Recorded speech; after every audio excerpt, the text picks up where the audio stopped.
أما بعد فأعوذ بالله من الشيطان الرجيم بسم الله الرحمن الرحيم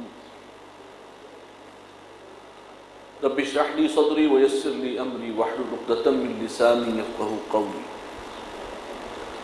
اللهم ألهمني رشدي وأعذني من شرور نفسي اللهم أرنا الحق حقا وارزقنا اتباعه وأرنا الباطل باطلا وارزقنا اجتنابه آمین یا رب العالمین۔ اس وقت ہم جس کتابچے کا مطالعہ منتخب حصے کا مطالعہ کر سکیں گے، سارے کا ممکن نہیں ہے، لیکن یہ کتابچہ آپ حضرات کے پاس ہے۔ جن کو نہیں بھی پہنچا وہ بھی مرکز سے ان کو پہنچایا جا سکتا ہے، اپنے نام لکھوا لیں گے تو آپ کو ہم بھیج دیں گے انشاءاللہ۔ یہ بانی محترم کی ایک تقریر ہے، اور پہلے ہی صفحے پر جہاں سے شروع ہوتا ہے پیج 2، اس میں جو انٹروڈکٹری نوٹ ہے اسے آپ پڑھ لیجئے۔ سب سے پہلے کہ بانی تنظیم اسلامی محترم ڈاکٹر اسرار احمد حفظہ اللہ تعالی نے یہ خطاب رمضان المبارک 1404 ہجری کہ جمعۃ الوداع کے موقع پر مسجد دارالسلام باغ جناح لاہور میں فرمایا تھا۔ شیخ جمیل الرحمن صاحب مرحوم نے اسے ٹیپ سے اتار کر مرتب فرمایا، اور یہ میثاق ستمبر 1984 میں شائع کیا گیا۔ اب آپ کو اندازہ ہو گیا ہوگا کس دور کا ہے، 1404 سے تو شاید پتہ نہ لگا ہو۔ یہ 1984 میں یہ خطاب ہوا، بعد ذرا محترم، اور پھر اس کے بعد میثاق میں بھی شائع ہوا۔ بعد ازاں محترم ڈاکٹر صاحب کی تالیف جماعت شیخ الہند اور تنظیم اسلامی کا جز بنا دیا گیا۔ اس کتاب کی جو بھی تالیف ہے، چونکہ بہت سے بانی محترم کے خطابات، تقاریر، دروس، تحریروں کا مجموعہ ہے وہ کتاب، جماعت شیخ الہند اور تنظیم اسلامی، اور توقع یہ کی جاتی ہے کہ تمام سینئر رفقاء نے اس کا مطالعہ کیا ہوگا یا اس سے متعارف ہوں گے۔ تو یہ خطاب اس کے اندر بانی محترم نے شامل کروایا تھا، اس کی تالیف بھی خود انہوں نے کی تھی کہ کیا کیا چیزیں اس میں شامل کرنی ہیں، اور یہ ابھی تک ہمارے لٹریچر کا حصہ رہا۔ اب آؤٹ آف پرنٹ ہے وہ کتاب، اور بانی محترم نے فرمایا کہ اس کو دوبارہ شائع کیا جائے۔ اس کے اندر بہت ہی اہم موضوعات ہیں جو خوش قسمتی سے ہمارے اس میں زیر موضوع آئے، لیکن بہت ہی حساس اور نازک بھی ہیں، لہذا اس کو بہت ٹھنڈے دل سے اس کا مطالعہ کرنے اور اس پر غور کرنے کی ضرورت ہے۔ ہو سکتا ہے کہ ہمارا ذہن جس انداز سے بنا ہوا اس سے اسی مختلف باتیں آپ کو کچھ محسوس ہوں، لیکن یہ اللہ کا بہت بڑا احسان جہاں بانی محترم پر ہوا بہت سے اعتبارات سے، ان میں سے یہ بھی ہے کہ علماء کے بارے میں ہمارا صحیح موقف کیا ہے، معتدل، متوازن، وہ بھی اس تقریر کے ذریعے سامنے آتا ہے، کیونکہ اس میں بڑی افراط و تفریط کا معاملہ رہا۔ ہم بھی دین کا کام کر رہے ہیں، اور دین کے میدان میں اصل لوگ کون کام کرنے والے شمار ہوتے ہیں پوری امت میں؟ اصل میں تو علماء کرام ہیں، جو دینی علوم، وہ فقہ ہو، دینی علوم ہو، حدیث ہو، تفسیر ہو، یہ سب کن کے کام ہیں؟ دینی رہنمائی کا کام۔ تو ایک اعتبار سے کہا جائے تو دین کے معاملے میں اجارہ دار کا لفظ استعمال کریں یا اتھارٹی کا لفظ استعمال کریں، وہ ایک طبقہ ہے، اس معاشرے میں ہے، اور اس کے جو اکثر افراد ہیں ان کا کردار ہمیں جو کچھ نظر آتا ہے وہ اس سے بڑی پریشانی ہوتی ہے۔ اور وما افسد الدین الا الملوک واحبار سوء ورہبانها، اس کوئی شک نہیں کہ معاشرے کے مؤثر طبقات میں علماء کا طبقہ ہے، اس میں خرابی آئے تو پورا معاشرہ بگڑتا ہے، معاشرے کے بگاڑ میں اس کا ایک اہم سبب علماء کا خراب ہونا بھی ہے۔ لیکن کیا ان کا کوئی رول بھی ہے، کوئی پازیٹیو رول بھی ہے، اور ان کے بارے میں ہمارا ججمنٹ کیا ہونا چاہیے؟ اس لیے کہ جب ہم دین کا کام کرنے چلے ہیں تو ہمارا اصل ٹکراؤ انہی سے ہوگا۔ بات تو آئے گی، لوگ بھی جا کے ان سے پوچھیں گے کہ تنظیم کے بارے میں آپ کی کیا رائے ہے، وغیرہ وغیرہ۔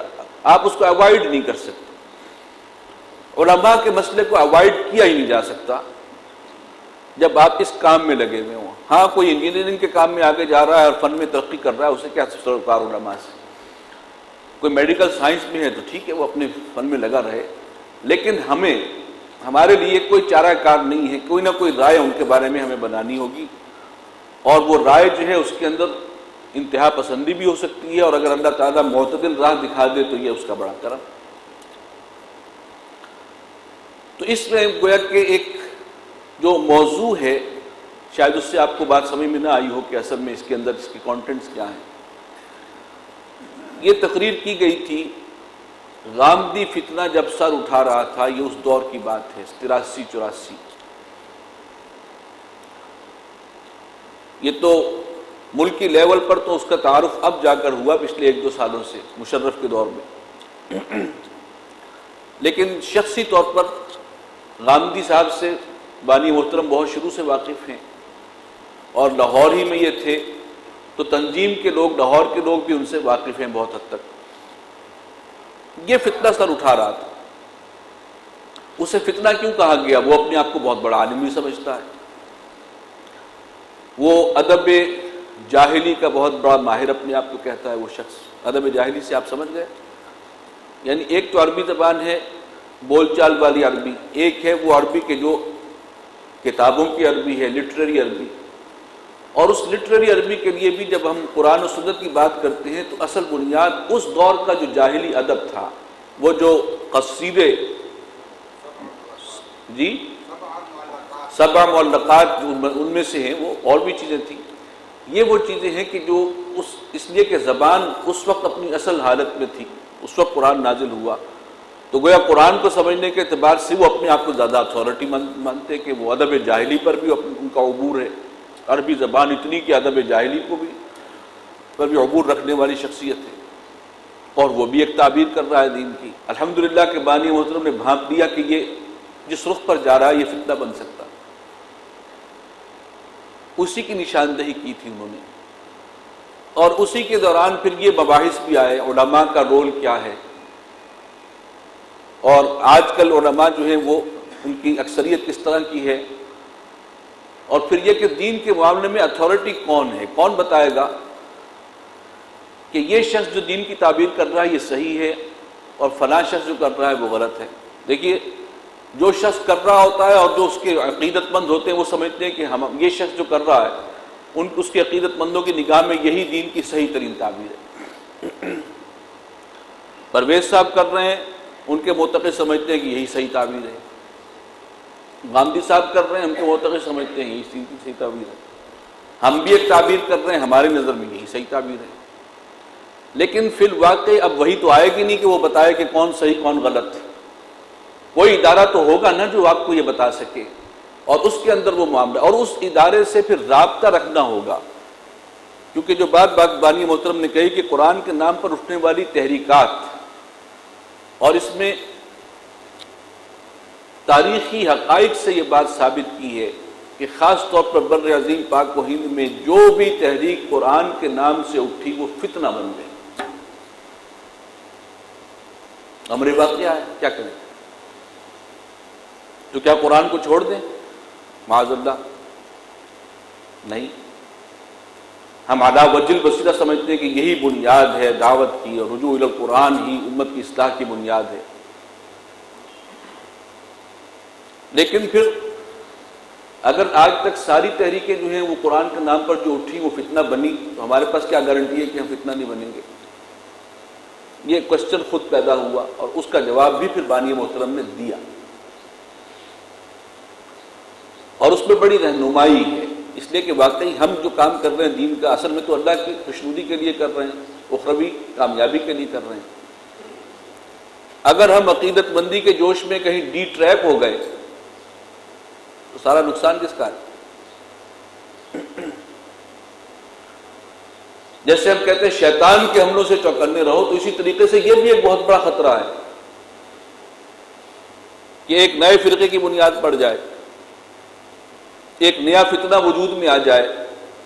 شیطان کے حملے سے بچنے کے لیے بھی آپ کو کچھ ایفرٹس کرنی ہوئے، کچھ شعوری طور پر کچھ کوشش کرنی ہوگی. تو اس کے لیے کیا کوشش ہوگی؟ اس کا بھی تعین کر دیا بانی محترم نے کہ اس سے بچنا ہے تو پھر طریقہ کار یہ ہے. یہ اس اعتبار سے بہت اہم ہے. بس میرا یہ احساس یہ ہے اور امر واقعہ بھی ہے کہ یہ تقریر اور یہ مضمون ہمارے لٹریچر کے اندر دفن ہو کے رہ گیا تھا. میں نے 2007 میں اس کو دوبارہ شائع کیا. یہ جو اب آپ کے سامنے پرنٹ ہے، یہ 2007 میں جو مساق میں شائع ہوا، کمپوزنگ نہیں ہو کر اور تھوڑی سی ایڈیٹنگ کے ساتھ، یہ ہے وہ اس کا ورژن. تو یہ ایک اعتبار سے اس کی بہت اہمیت ہے، بہت اہمیت ہے، بلکہ میں کہوں گا کہ ہر اعتبار سے. تو اس پر غور و فکر ہمیں کرنا ہے، اور اصل مقصد یہ ہے کہ کہیں ہم بھی اسی ٹریک پہ نہ چل پڑیں جو جس پر دوسرے چلے. ان میں سے بہت سے وہ ہیں جو شروع میں ہو سکتا ہے خلوص و اخلاص سے چلیں. ضروری نہیں کہ وہ ابتدا میں ہی کوئی شخص جو ہے وہ فتنہ لے کر کھڑا ہوا ہے. تو یہ موضوع ہے اس کا، قرآن کے نام پر اٹھنے والی تحریک اور ان کے بارے میں علماء کرام کے خدشات. اس کا کچھ حصہ تمہیدی ہے کہ پچھلے 2 جمعوں میں جو گفتگو ہوئی وہ گفتگو ہوئی تھی جہاد بالقرآن کے حوالے سے، اس میں کوئی شک نہیں. اس کے بعد جہاں سے آگے بات اب نئی شروع ہو رہی ہے وہ صفحہ 7 ہے، قرآن کی بنیاد پر اسلامی انقلابی تحریک کی ضرورت. دیکھیں جہاد بالقرآن کا ذکر آیا، سارا کام جہاد. ابھی تو پہلا مرحلہ ہے وَجَاهِدْهُمْ بِهِ جِهَادًا كَبِيرًا. الحمدللہ اللہ تعالیٰ نے ہم پر واضح کیا کہ دعوت کا مرکز و محور قرآن، اعلیٰ انقلاب قرآن. تذکیر ہوگی تو قرآن کے ذریعے، واعظ ہوگا تو قرآن کے ذریعے، تزکیے کا بہت بڑا ذریعہ قرآن. اور رجوع الی القرآن کی جو تحریک ہے اس کے اندر اللہ تعالیٰ ہی کی توفیق سے اس نے گویا کہ ہم سے خدمت لی ہے، بانی محترم سے، انجمن خدام القرآن سے، تنظیم سے، یہ اس کا کرم ہے. چنانچہ وہاں سے بات شروع ہو رہی ہے، قرآن کی بنیاد پر اسلامی انقلابی تحریک کی ضرورت. چلیے پڑھیں. اعوذ باللہ من الشیطان الرجیم، بسم اللہ الرحمن الرحیم. اب تک جو کچھ عرض کیا گیا وہ پچھلے 2 جمعوں کی تقاریر کا خلاصہ بھی ہے اور آج کی گفتگو کے لیے بمنزلہ تمہید بھی. ایک عرصے سے میرے ذہن میں ایک بڑا سوال بلکہ اشکال رہا ہے.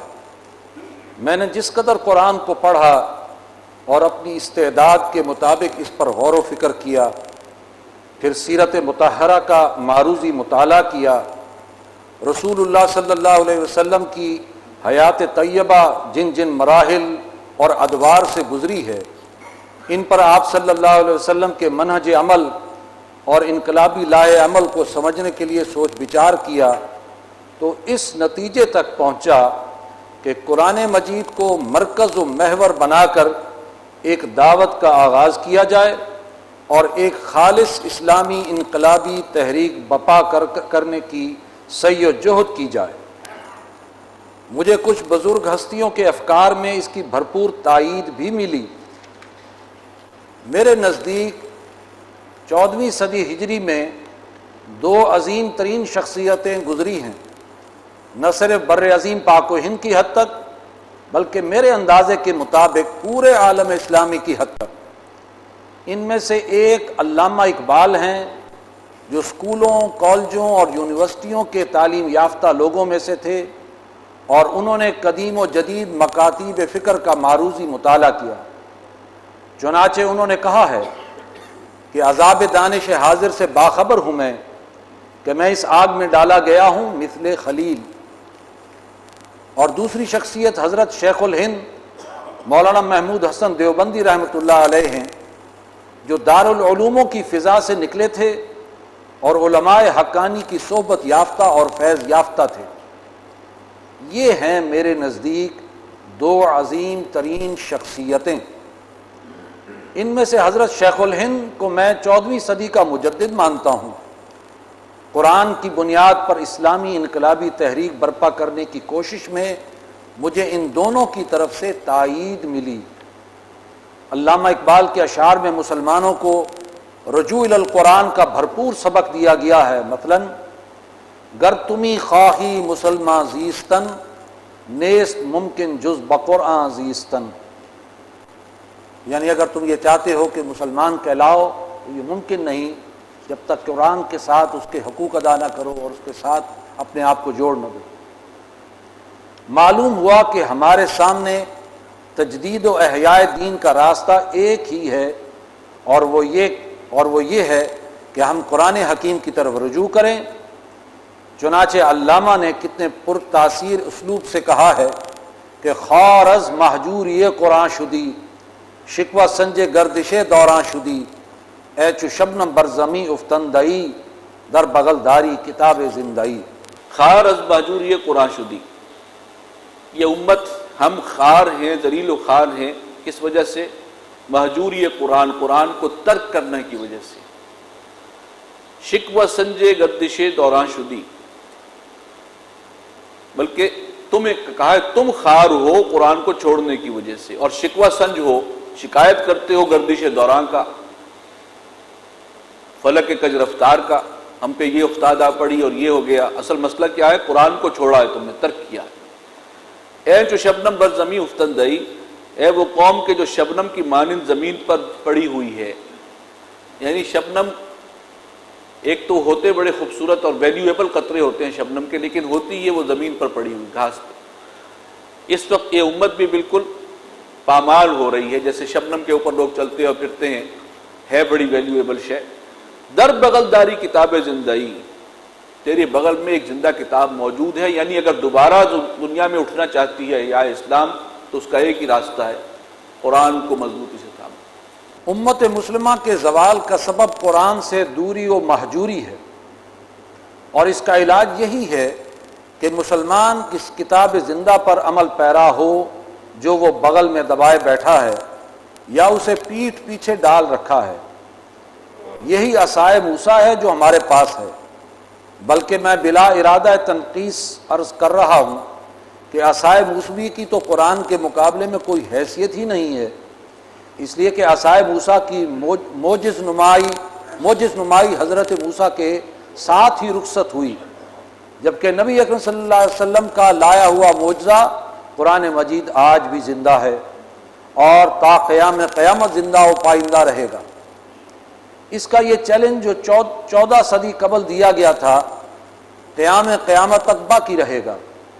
وَإِن كُنتُمْ فِي رَيْبٍ مِّمَّا نَزَّلْنَا عَلَىٰ عَبْدِنَا فَأْتُوا بِسُورَةٍ مِّن مِّثْلِهِ، سورہ بقرہ کی آیت ہے۔ اور اگر تم اس چیز کے بارے میں کسی شک میں ہو جو ہم نے اپنے بندے پر اتاری ہے تو اس کے مانند ایک صورت ہی لے آؤ۔ علامہ اقبال کی ولولہ انگیز ملی شاعری سے تو میں زمانہ طالب علمی ہی سے روشناس ہو گیا تھا، لیکن حضرت شیخ الہند کے متعلق مجھے بہت بعد میں معلوم ہوا کہ پہلی جنگ عظیم کے بعد جب وہ 1920 میں اسارت مالٹا سے رہائی پا کر وطن واپس آئے تو رجوع الی القرآن کی دعوت کو اپنا مقصد حیات بنانے کے عزم کا اظہار فرمایا۔ انگریزوں نے حضرت کو اس وقت چھوڑا تھا جب وہ ٹی بی کی 3rd سٹیج کو پہنچ چکے تھے، ورنہ وہ اس مرد حق پرست کو کب چھوڑنے والا تھا۔ حضرت شیخ الہند نے دارالعلوم دیوبند میں ایک عظیم بات ارشاد فرمائی، جسے مولانا مفتی محمد شفیع رحمۃ اللہ علیہ نے اپنی کتاب وحدت امت میں یوں نقل فرمایا ہے کہ مالٹا کی قید سے واپس آنے کے بعد ایک رات بعد عشاء دارالعلوم میں تشریف فرما تھے۔ علماء کا بڑا مجمع سامنے تھا۔ اس وقت فرمایا کہ ہم نے تو مالٹا کی زندگی میں 2 سبق سیکھے ہیں۔ یہ الفاظ سن کر سارا مجمع ہمتن گوش ہو گیا کہ اس استاذ علماء درویش نے 80 سال علماء کو درس دینے کے بعد آخر میں جو سبق سیکھے ہیں وہ کیا ہیں؟ تو حضرت شیخ الہند نے فرمایا، میں نے جہاں تک جیل کی تنہائیوں میں اس پر غور کیا کہ پوری دنیا میں مسلمان دینی اور دنیاوی ہر حیثیت سے کیوں تباہ ہو رہے ہیں، تو اس کے 2 سبب معلوم ہوئے۔ ایک ان کا قرآن کو چھوڑ دینا، دوسرے ان کے آپس کے اختلافات اور خانہ جنگی۔ اس لیے میں وہیں سے یہ عزم لے کر آیا ہوں کہ اپنی باقی زندگی اس کام میں صرف کروں کہ قرآن کریم کو لفظاً اور معناً عام کیا جائے، بچوں کے لیے لفظی تعلیم کے مکاتب ہر بستی بستی میں قائم کیے جائیں، بڑوں کو عوامی درس قرآن کی صورت میں اس کے معانی سے روشناس کرایا جائے اور قرآنی تعلیمات پر عمل کے لیے آمادہ کیا جائے، اور مسلمانوں کے باہمی جنگ و جدال کو کسی قیمت پر برداشت نہ کیا جائے۔ میں حیران ہوتا ہوں کہ حضرت شیخ الہند نے 1920 میں یہ لفظ عوامی استعمال فرمایا، جبکہ عوام و خواص میں سے کسی کی زبان پر یہ لفظ نہیں آیا تھا، جیسا کہ عوامی کا لفظ ہمارے دور میں عام ہو گیا ہے۔ یہ بھی ان کی دوربینی اور دور اندیشی کی دلیل ہے۔ نابغہ یعنی جینیس اسی شخص کو کہتے ہیں جو بہت بعد کے حالات کو دیکھ رہا ہو۔ مولانا مفتی محمد شفیع رحمۃ اللہ علیہ نے حضرت شیخ الہند کی اس بات پر بڑا خوبصورت اور بڑا موضوع تبصرہ کیا ہے۔ وہ فرماتے ہیں کہ آج بھی مسلمان جن بلاؤں میں مبتلا اور جن حوادث و آفات سے دوچار ہیں، اگر بصیرت سے کام لیا جائے تو ان کے سب سے بڑے سبب یہی دو ثابت ہوں گے: قرآن کو چھوڑنا اور آپس میں لڑنا۔ غور کیا جائے تو یہ آپس کی لڑائی بھی قرآن کو چھوڑنے ہی کا لازمی نتیجہ ہے۔ قرآن پر کسی درجے میں بھی عمل ہوتا تو خانہ جنگی یہاں تک نہ پہنچتی۔ حضرت شیخ الہند اور مفتی محمد شفیع کے خیالات و آراء سے مجھے واقعتاً بڑی تقویت ملی کہ میں نے اپنے غور و فکر اور سوچ بچار کے نتیجے میں دعوت رجوع القرآن کا جو کام شروع کر رکھا ہے اس کی تائید ان دو حضرات کی آراء سے حاصل ہو گئی، فللہ الحمد والمنہ۔ یعنی ایک طرف علامہ اقبال تو دوسری طرف علماء کے طبقے میں شیخ الہند، اور پھر ہمارے جو مفتی اعظم پاکستان مفتی شفیع صاحب، انہوں نے بھی اس کی تائید کی، بلکہ کہا یہ دو باتیں بھی ایک ہی ہیں، اصل معاملہ ہے قرآن کو چھوڑ دینا۔ علماء کرام کے خدشات اور ان کا اصل سبب، ایک طرف تو صورتحال یہ تھی، دوسری طرف مجھے شروع ہی سے ایک دوسرے تجربے سے مسلسل سابقہ پیش آتا رہا۔ میں نے اس کام کا آغاز اسی شہر لاہور سے کیا تھا اور میں بحمد اللہ اسی کام میں مسلسل لگا ہوا ہوں اور اپنی زندگی اسی کام کے لیے وقف کر رکھی ہے۔ تجربہ یہ ہوا کہ جیسے جیسے یہ کام اللہ تعالیٰ کی تائید و نصرت سے آگے بڑھنا شروع ہوا تو چند علماء کی طرف سے کچھ مخالفت بھی شروع ہو گئی۔ ان کی جانب سے کچھ اندیشوں، کچھ خطروں کا اظہار ہونے لگا کہ یہ دعوت ہے کیا؟ کہیں قرآن کا نام لے کر کوئی نیا فتنہ تو نہیں اٹھ رہا؟ میں حیران ہوتا تھا کہ اس کا سبب کیا ہے۔ پھر یہ کہ مخالفت صرف ایسے علماء کی طرف سے نہیں تھی کہ جن کے بارے میں لوگوں کی رائے اچھی نہ ہو، فقہ علماء بھی جن کا میرے اپنے دل میں بڑا احترام ہے اور جن کے ساتھ میرا حسن عقیدت کا معاملہ ہے، تشویش میں مبتلا نظر آئے۔ میں نے محسوس کیا کہ سب کے سب اس سے الرجک ہیں اور قرآن کے نام کی دعوت سے بہت گھبراتے ہیں۔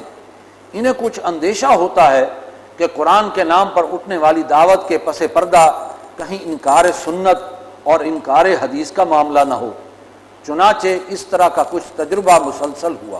اس اعتبار سے میرا جو مزاج ہے اس کا نتیجہ یہ نکلا کہ میں مسلسل یہ سوچتا تو ضرور رہا کہ آخر علماء کرام کو یہ الرجی کیوں ہے، وہ کیوں بدظن ہیں، قرآن کی طرف دعوت پر کیوں ان کے کان کھڑے ہو جاتے ہیں اور وہ اندیشے اور خدشات محسوس کرنے لگتے ہیں۔ لیکن چونکہ کوئی ٹھوس بات سامنے نہیں آئی تو میں اپنی دھن میں لگا رہا اور میں نے اپنے کام میں قطعاً کوئی ڈھیل نہیں آنے دی۔ لیکن کچھ عرصہ پہلے مجھے اس معمے کا حل مل گیا اور علماء کرام کے طرز عمل اور رویے کا سبب میری سمجھ میں آ گیا۔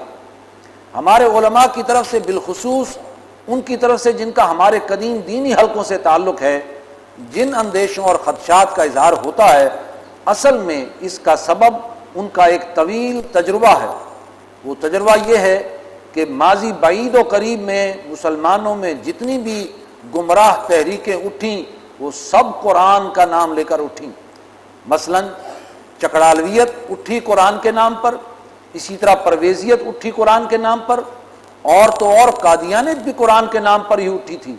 مرزا غلام احمد قادیانی نے اپنے کام کی ابتدا قرآن کی عظمت کے بیان سے کی تھی۔ ان گمراہ تحریکوں کی تکنیک اور طریقہ کار یعنی میتھوڈالوجی اور اس کی ٹیکنیک میں آگے چل کر قدر تفصیل سے ذکر کروں۔ بلکہ صحیح تر لفظ طریق واردات، چنانچہ بعد میں یہی لفظ آگے استعمال بھی ہوا ہے۔ ان گمراہ تحریکوں کا طریق واردات کیا تھا، لوگوں کو پھانسنے کا طریقہ کیا تھا، اس کی میتھڈولوجی آگے بیان ہوگی۔ جی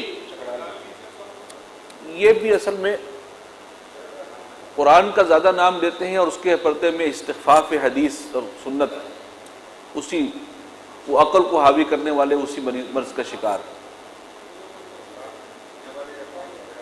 جی چکڑالہ میاں واویلی کے پاس ایک گاؤں ہے، وہ وہاں سے تعلق تھا ان کا، عبداللہ چکڑالوی غالباً نام تھا، اور انہوں نے بھی نہ قرآن کے نام پر وہ زیادہ سامنے آئے تھے، لیکن پھر معلوم ہوا کہ وہ دوسری طرف انکار سنت اور استخفاف سنت کے مرتکب ہو رہے تھے۔ ان سب سے پہلے سر سید احمد خان نے قرآن کے نام پر بہت سی گمراہیوں کا آغاز کیا، تو معلوم ہوا کہ جسد ملی پر پے بپے اتنے چرکے لگے ہیں اور علماء کو ان تحریکات سے ایسے غلط تجربات ہوئے ہیں کہ وہ اس معاملے میں بہت حساس ہو گئے ہیں۔ جیسے ہمارے یہاں کہاوت ہے کہ دودھ کا جلا چھاچھ کو بھی پھونک پھونک کر پیتا ہے، یا ایک دوسری کہاوت ہے کہ سانپ کا ڈسا ہوا رسی سے بھی ڈرتا ہے۔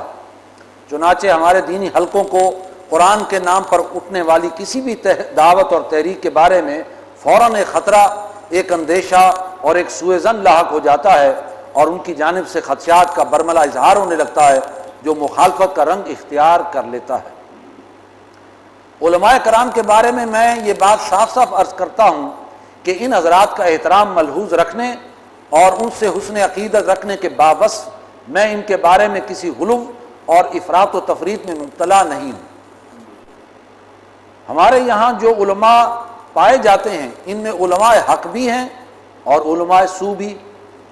علماء سو سے کوئی زمانہ کبھی خالی نہیں رہا۔ علماء سو اس زمانے میں بھی سرکار دربار سے بھی متعلق رہے اور عوام الناس سے بھی، جو زمانہ کئی اعتبارات سے ہمارے دور سے کہیں بہتر تھا۔ دنیا داری اور اصحاب اختیار و اقتدار کی خوشنودی کے حصول کا معاملہ بہرحال ہر دور میں رہا ہے۔ امام دارالہجرت امام مالک رحمۃ اللہ علیہ کی جب مشکیں کس کر منہ پر سیاہی مل کر گدھے پر سوار کر کے مدینے کی گلیوں میں گھمایا گیا تھا، جب امام اعظم امام ابو حنیفہ رحمۃ اللہ علیہ کو جیل میں ڈالا گیا تھا، جب امام شافعی رحمۃ اللہ علیہ کے لیے بار بار شہر بدر ہونے کے احکام جاری ہوتے رہتے تھے، جب امام احمد ابن حنبل رحمۃ اللہ علیہ کو قید و بند کی صعوبتیں جھیلنی پڑیں اور وہ مار سہنی پڑی کہ اگر ہاتھی کو بھی اس طرح مارا جائے تو وہ بلبلا اٹھے، جب امام ابن تیمیہ رحمۃ اللہ علیہ کو جیل میں ڈالا گیا اور وہیں انہوں نے اپنی جان آفری کے سپرد کی، جب مجدد الفسانی شیخ احمد سرہندی رحمۃ اللہ علیہ کو قید کیا گیا، اور جب چند قوانین سرحد نے بیعت قبول کرنے کے باوجود بھی سید احمد بریلوی رحمۃ اللہ علیہ سے غداری کی، تو کیا آپ کے خیال میں ان تمام افعال کی پشت پر علماء سو کے فتاوی موجود نہیں تھے جو وقت کے صاحبان اقتدار و اختیار کی خوشنودی کے لیے دیے گئے تھے؟ دنیا دار اور فتویٰ فروش علماء سو ہر دور میں موجود رہے ہیں۔ ہمارا زمانہ تو ظاہر بات ہے کہ فتنے کے اعتبار سے اپنی انتہا کو پہنچا ہوا ہے۔ علماء سو کے بارے میں نبی اکرم صلی اللہ علیہ وسلم نے امت کو پیشگی متنبع فرما دیا تھا۔ حضرت علی رضی اللہ تعالیٰ عنہ سے روایت ہے کہ رسول اللہ صلی اللہ علیہ وسلم نے فرمایا کہ یوشک ان یاتی علی الناس زمان لا یبقى من الاسلام الا اسمہ ولا یبقى من القرآن الا رسمہ مساجدہم عامرۃ وہی خراب من الہدى علماؤہم شر من تحت ادیم السماء من عندہم تخرج الفتنۃ وفیہم تعود۔ ترجمہ ہے کہ اندیشہ ہے کہ لوگوں کے ایک ایسے زمانے سے سابقہ پیش آئے گا کہ اسلام میں سے سوائے اس کے نام کے کچھ نہ بچے گا، یعنی اسلام پر عمل ختم ہو جائے گا، صرف اس کا نام باقی رہ جائے گا، اور قرآن میں سوائے اس کے رسم الخط کے کچھ نہ بچے گا، یعنی قرآن پر عمل ترک ہو جائے گا اور اس کے الفاظ کی محض تلاوت باقی رہ جائے گی۔ مسلمانوں کی مسجدیں بظاہر آباد ہوں گی لیکن ہدایت سے خالی ہو جائیں گی، اور ان کے علماء آسمان کی چھت کے نیچے بدترین انسان ہوں گے، سارے فتنے انہی میں سے برآمد ہوں گے اور انہی میں لوٹ جائیں گے۔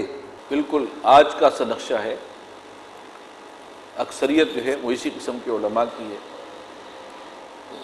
اگرچہ یہ حدیث جو ہے یہ مشکات میں نقل ہوئی ہے اور اس کی میں نے تحقیق کی تو محدثین نے اس کو ضعیف جداً قرار دیا ہے، لیکن بہرحال جو کچھ اس میں کہا گیا اس کا نقشہ ہمارے سامنے اس وقت موجود ہے۔ نبی اکرم صلی اللہ علیہ وسلم نے جہاں یہ انتباہ فرمایا وہاں یہ بشارت بھی دی کہ علماء حقانی سے کوئی زمانہ خالی نہیں رہے گا۔ یہ ضمانت دی ہے محمد الرسول اللہ صلی اللہ علیہ وسلم نے کہ لا تزال طائفۃ من امتی ظاہرین علی الحق، یعنی میری امت میں ہمیشہ ایک گروہ حق پر ثابت قدم رہے گا۔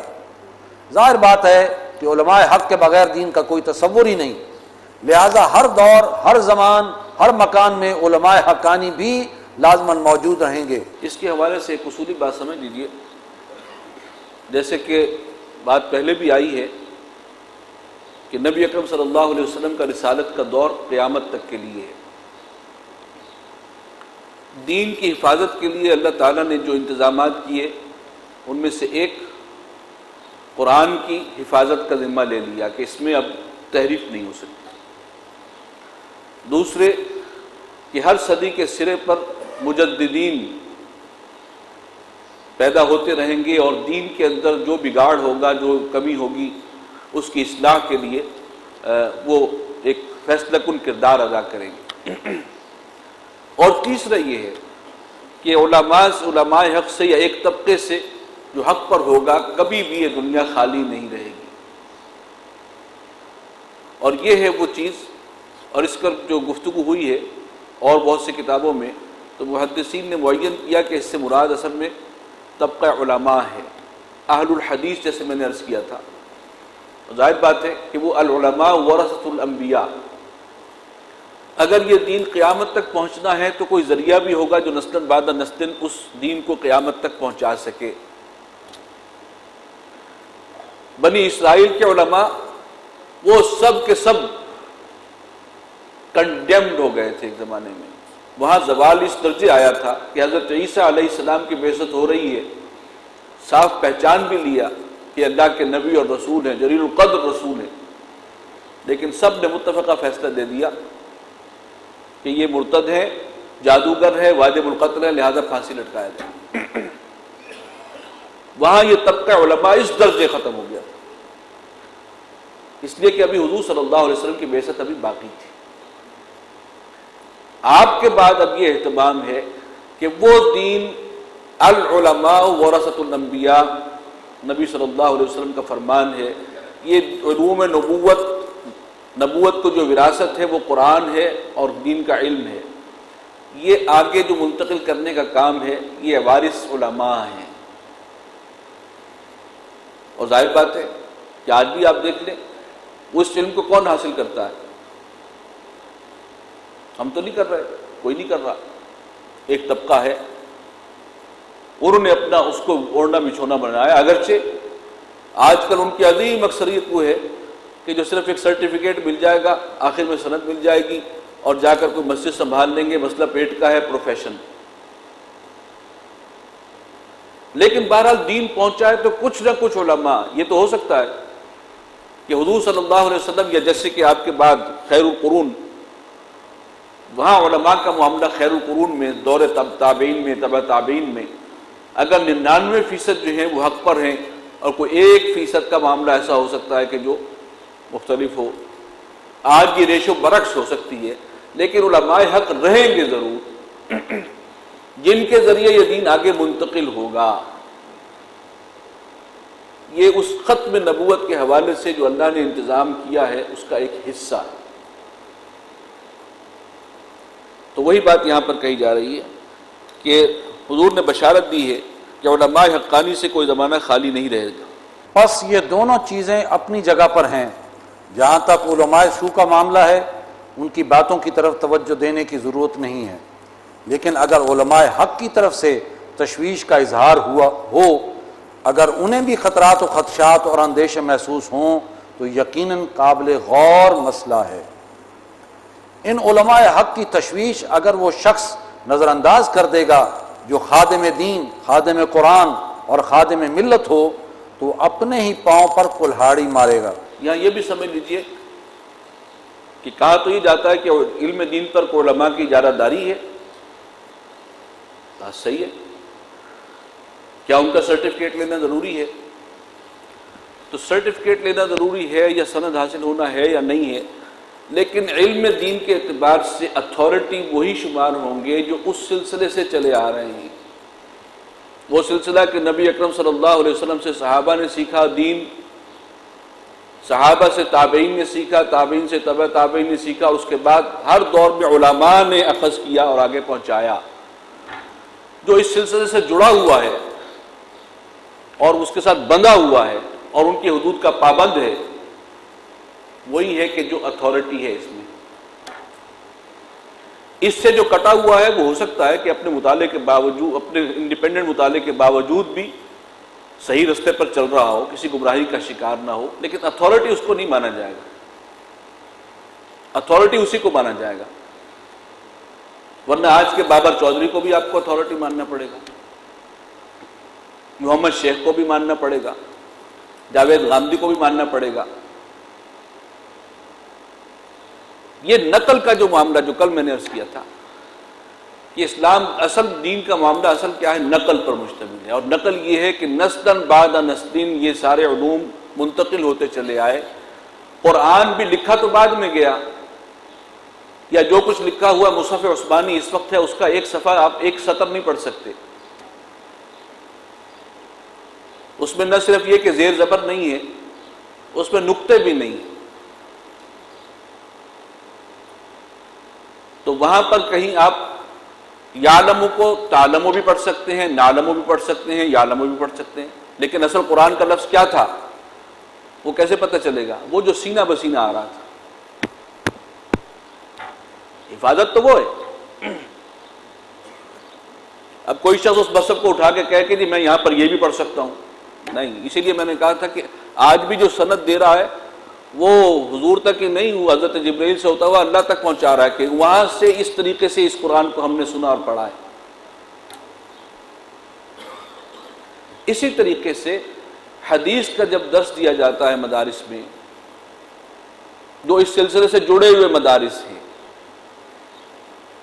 تو جو استاد حدیث ہوتا ہے بخاری پڑھانے والا، سب سے پہلے اپنی شاگردوں کو بتاتا ہے کہ میں نے یہ صحیح بخاری اپنے اس استاد سے پڑھی ہے،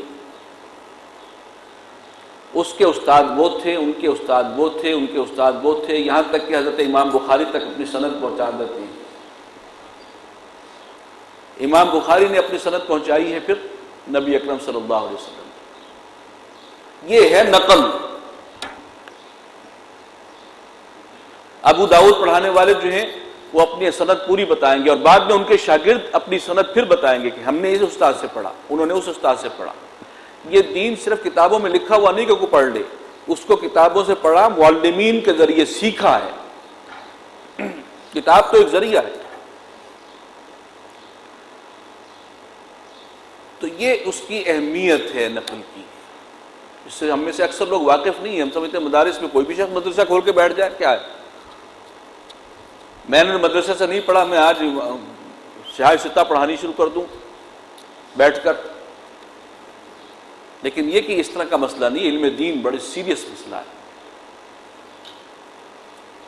تو یہ ہے وہ علماء حق۔ اب آج کے دور میں بہت ہی کم رہ گئے، بہت ہی کم ہیں، اور میں نے عرض بھی کیا تھا کہ اگر ہیں بھی تو وہ اکثر دارالعلوموں میں ہیں، اور انہوں نے اپنے ذمے سب سے پہلا کام یہی سمجھا ہے، جسے ہم کہیں گے فور موسٹ جو امپورٹنس ہے ان کے نزدیک، اس وراثت کو من و عن دیانتاً اگلی نسل کو منتقل کرنا، تاکہ آگے بھی قیامت تک یہ سلسلہ چلتا رہے۔ ایک دور میں جب علماء نے محسوس کیا تھا کہ انگریز اس طرح چھا گیا ہے کہ تو بالکل ختم ہو جائے گا معاملہ، تو وہ بالکل کونے خطروں میں ہو کے بیٹھ گئے کہ کم سے کم یہ کام تو آگے نکلے چلے، اور دین تبھی بچا اور پہنچا، اور اسی کا پھر ظہور بھی ہوا الحمدللہ کہ وہ دین تھا، تبھی موقع ملا، اللہ تعالیٰ نے یہ سعادت ان کو دی، طالبان افغانستان کو، کہ انہوں نے شریعت نافذ کر دی۔ اور برکات، وہ برکات دیکھیے، میں تو کئی دفعہ تذکرہ کر چکا ہوں، یہ بیان کرنے کی ضرورت نہیں ہے۔ جرائم واقعی ختم ہو گئے. حالانکہ وہ علاقہ کیا تھا؟ فقر اور افلاس اپنی آخری حدود کو چھو رہا تھا. اور جس معاشرے میں فقر اور افلاس ہو وہاں جرائم کا ریٹ بہت زیادہ ہو جاتا ہے. لیکن میں نے آپ کو بتایا کہ جلال آباد کی جیل میں جو 3 صوبوں کی مشترک جیل تھی، جب میں وہاں گیا ہوں مجھے بتایا گیا صرف 3 قیدی ہیں. تو یہ ایسا نہیں ہو گیا. اور جاوید اقبال صاحب نے آ کے جو بیان دیا وہ بھی اللہ تعالیٰ نے ان کی زبان سے جو کہلوایا ہے یہ معجزے سے کم نہیں ہے. اسی طرح کچھ 2-4 اور اسلامی ممالک بھی شریعت کو نافذ کر دیں اور ایسا ہی نمونہ پیش کر دیں جیسے طالبان نے کیا تو ساری دنیا مسلمان ہو جائے گی. تو یہ دین پہنچا ہے، کس ذریعے سے پہنچا ہے. اور آج بھی جو ہے یہ سرفیس پہ تو سارے کے سارے بدقسمتی سے ایسے علماء ہیں کہ ان کا تذکرہ سن کے لوگ دین سے متنفر ہوتے. کوئی شک ہی نہیں ہے، بدترین کردار. لیکن ایسے جو ہیں ان کا بھی انکار کر دینا یہ جو ہے یہ پھر ہم اپنے وہ عدم توازن ہو جائے گا. اور پھر اس کا رول جیسے ہم نے دیکھا کل بھی جو مطالعہ کیا تھا الجماع، اس کا تصور کہ غلط افکار، کوئی غلط فکر، کوئی نیا تصور دین میں داخل کر دینا اصل میں یہی تو گمراہی کا آغاز ہے. اور اس کی حفاظت، اس کا خیال رکھنا، اس کو پن پوائنٹ کرنا یہ علماء کا ہمیشہ سے کام رہا ہے تاکہ دین خالص جو ہے وہ آگے منتقل ہو. لوگ عمل کر رہے ہیں یا نہیں چھوڑ دیجیے، منتقل تو ہو رہا. تو یہ ہے وہ بات کہ علماء حق سے کبھی بھی کوئی زمانہ خالی نہیں رہے گا. آج کل بعض علماء قرآن کے بارے میں یہ فرماتے ہیں کہ جن افراد کے پاس مدرسوں کا سند یعنی سرٹیفکیٹ نہ ہو تو وہ درس قرآن نہ دے. وضاحت کریں، یہ بات پہلے بھی کئی دفعہ آئی ہے. اس کا ایک بڑا سبب یہ بھی ہے کہ درس قرآن جو ان کے مدارس میں جس کو درس قرآن کہتے ہیں وہ قرآن مجید کا مطالعہ انتہائی اعلیٰ علمی لیول پر اور اس سے فقہی احکام استنباط کرنے کی جس میں صلاحیت ہو. جو سب سے بڑا عالم ہوگا کسی مدرسے کا درس قرآن کی مسند پر وہ بیٹھ سکتا ہے. عام عالم کو بھی وہ اجازت نہیں دیتے، اس لیے کہ ان کا درس قرآن سے مراد یہ ہے کہ علم اور حکمت کے نکات اس میں سے اخذ کرنا اور فقہی معاملات جیسے وہ تدبر قرآن کے لیول پر. جیسے بانی محترم نے بھی لکھا کہ اس کی شرائط بہت کڑی ہیں. وہ آپ نے قرآن مجید کے حقوق میں پڑھا ہوگا، تدبر قرآن اس کی شرائط بہت کڑی. تو درس ان کے ہاں وہ اس کے لیے استعمال ہوتا ہے. چنانچہ ہم میں سے کوئی شخص اگر کھڑا ہو کے کہا کہ میں درس دے رہا ہوں تو انہیں اعتراض ہوگا. لیکن اگر ان کو یہ وضاحت کی جائے کہ ہم لفظ درس ہے لیکن یہ عوامی درس قرآن ہے، یہ اصل میں تذکیر بالقرآن ہے. ہم اپنے آپ ہم کوئی نئی فقہ نہیں بتا رہے. جیسے بانی محترم نے خود کہا کہ میں فقہ کا آدمی نہیں ہوں اور میں فقہ آرا نہیں دیتا. اپنے مسلک سے جا کے پوچھو. اس تنظیم میں تو سب کو دعوت ہے، دیوبندی بھی آئیں، حنفی آئیں، اہل حدیث آئیں، لیکن یہ کہ اپنے فقہی معاملات میں اپنے علماء سے پوچھیں. یہ تو ہم اکٹھے ہوئے ہیں غلبہ اقامت دین کی جدوجہد کے لیے. وَلَا تَتَفَرَّقُوا فِيهِ أَنْ أَقِيمُوا الدِّينَ وَلَا تَتَفَرَّقُوا فِيهِ. تو اسی طریقے سے یہ معاملہ ہے کہ ان کو اگر بتا دیا جائے کہ ہم اس کے لیے نہیں کھڑے ہوئے، ہم کوئی مجتہد اور مفتی بن کر بات نہیں کر رہے، ہم تذکیر بالقرآن، صرف قرآن کا پیغام وَلَقَدْ يَسَّرْنَا الْقُرْآنَ لِلذِّكْرِ فَهَلْ مِن مُدَّكِرٍ، بس اس پیغام کو عام کر رہے ہیں. اور ہم اسلاف کی قائم کردہ حدود کے اندر رہتے ہوئے کام کر رہے ہیں تو پھر انہیں اعتراض نہیں ہو. ہاں ان میں جو ڈھیٹ ہوں گے وہ شاید پھر بھی اعتراض کریں، سارے تو ایک سے نہیں ہیں، لیکن جو ان میں سے علماء حق ہیں وہ آپ کی بات سنتے ہیں اور اس کو تسلیم کرتے ہیں. ان علماء حق کی تشویش اگر وہ شخص نظر انداز کر دے گا، اب یہ بہت اہم بات ہے. ان علماء کی تشویش، یعنی تشویش کیا کہ بھئی ایک نئی تحریک اٹھ رہی ہے اور ان میں یہ افکار یہ پھیلا رہے ہیں، یہ تو بہت ہی آبجیکشنیبل ہے. اب تشویش اگر ان کی طرف سے آ رہی ہے، اب پڑھیے دوبارہ. ان علماء حق کی تشویش اگر وہ شخص نظر انداز کر دے گا جو خادم دین، خادم قرآن اور خادم ملت ہو تو وہ اپنے ہی پاؤں پر کلہاڑی مارے گا کسی اور کا نقصان نہیں کرے گا۔ اگر کوئی شخص یہ چاہتا ہے کہ اپنے 10 20 یا 100 50 ہم خیال پیدا کر کے دنیا سے چلا جائے تو یہ ہر وہ شخص کر سکتا ہے جس میں ذرا سی ذہانت اور صلاحیت ہو۔ کچھ نہ کچھ لوگ اسے لازماً مل ہی جائیں گے۔ یعنی عظیم اکثریت کو دین کا کچھ پتہ ہی نہیں ہے، بنیادوں کا نہیں پتہ۔ کوئی شخص تھوڑا سا علم حاصل کر لے، چرب زبان ہے، گفتگو کرنی آتی ہے، ڈھنگ سے بات کرنے کا سلیقہ ہے، اور وہ جو ہے اپنا ایک حلقہ بنا سکتا ہے، نئے افکار پھیلا دے گا، اس کے معتقد اس کو قبول کرتے چلے جائیں گے۔ ہر شخص جس میں یہ صلاحیت ہو کہ وہ کچھ گفتگو کرنے کا ڈھنگ آتا ہو، کوئی تھوڑا بہت اس نے نالج حاصل کر لیا، اب وہ چاہے کیسے ہی افکار رکھتا ہو، اسی معاشرے میں اسے کچھ نہ کچھ اپنے معتقدین مل جائیں گے۔ عقیدت مندوں کا ایک حلقہ ہر شخص ایسا پیدا کر سکتا، اور یہی ہو رہا ہے آج کل۔ سب سے بڑا فتنہ یہی ہے کہ ہر شخص تھوڑا سا علم حاصل کر لیا، اب اس مفکر بن گئے، مفکر بن کے اب اس افکار کو پھیلا رہے ہیں، اس کے لیے وہ دلائل دے رہے ہیں۔ سامنے بیٹھے ہوئے جو ہیں وہ دین کے الف بے سے بھی ناواقف ہیں، ان پر ان کا علمی روب پڑ جاتا ہے کہ ہاں کیسے دلائل سے یہ بات کر رہا ہے، اور اب ایک حلقہ وجود میں آ جائے گا۔ اس کو مولانا اصلاحی صاحب بڑے ہی اپنے خاص انداز میں یوں کہا کرتے تھے کہ ہر ذہین آدمی کے حصے کے کچھ بے وقوف اللہ نے بنا رکھے ہیں۔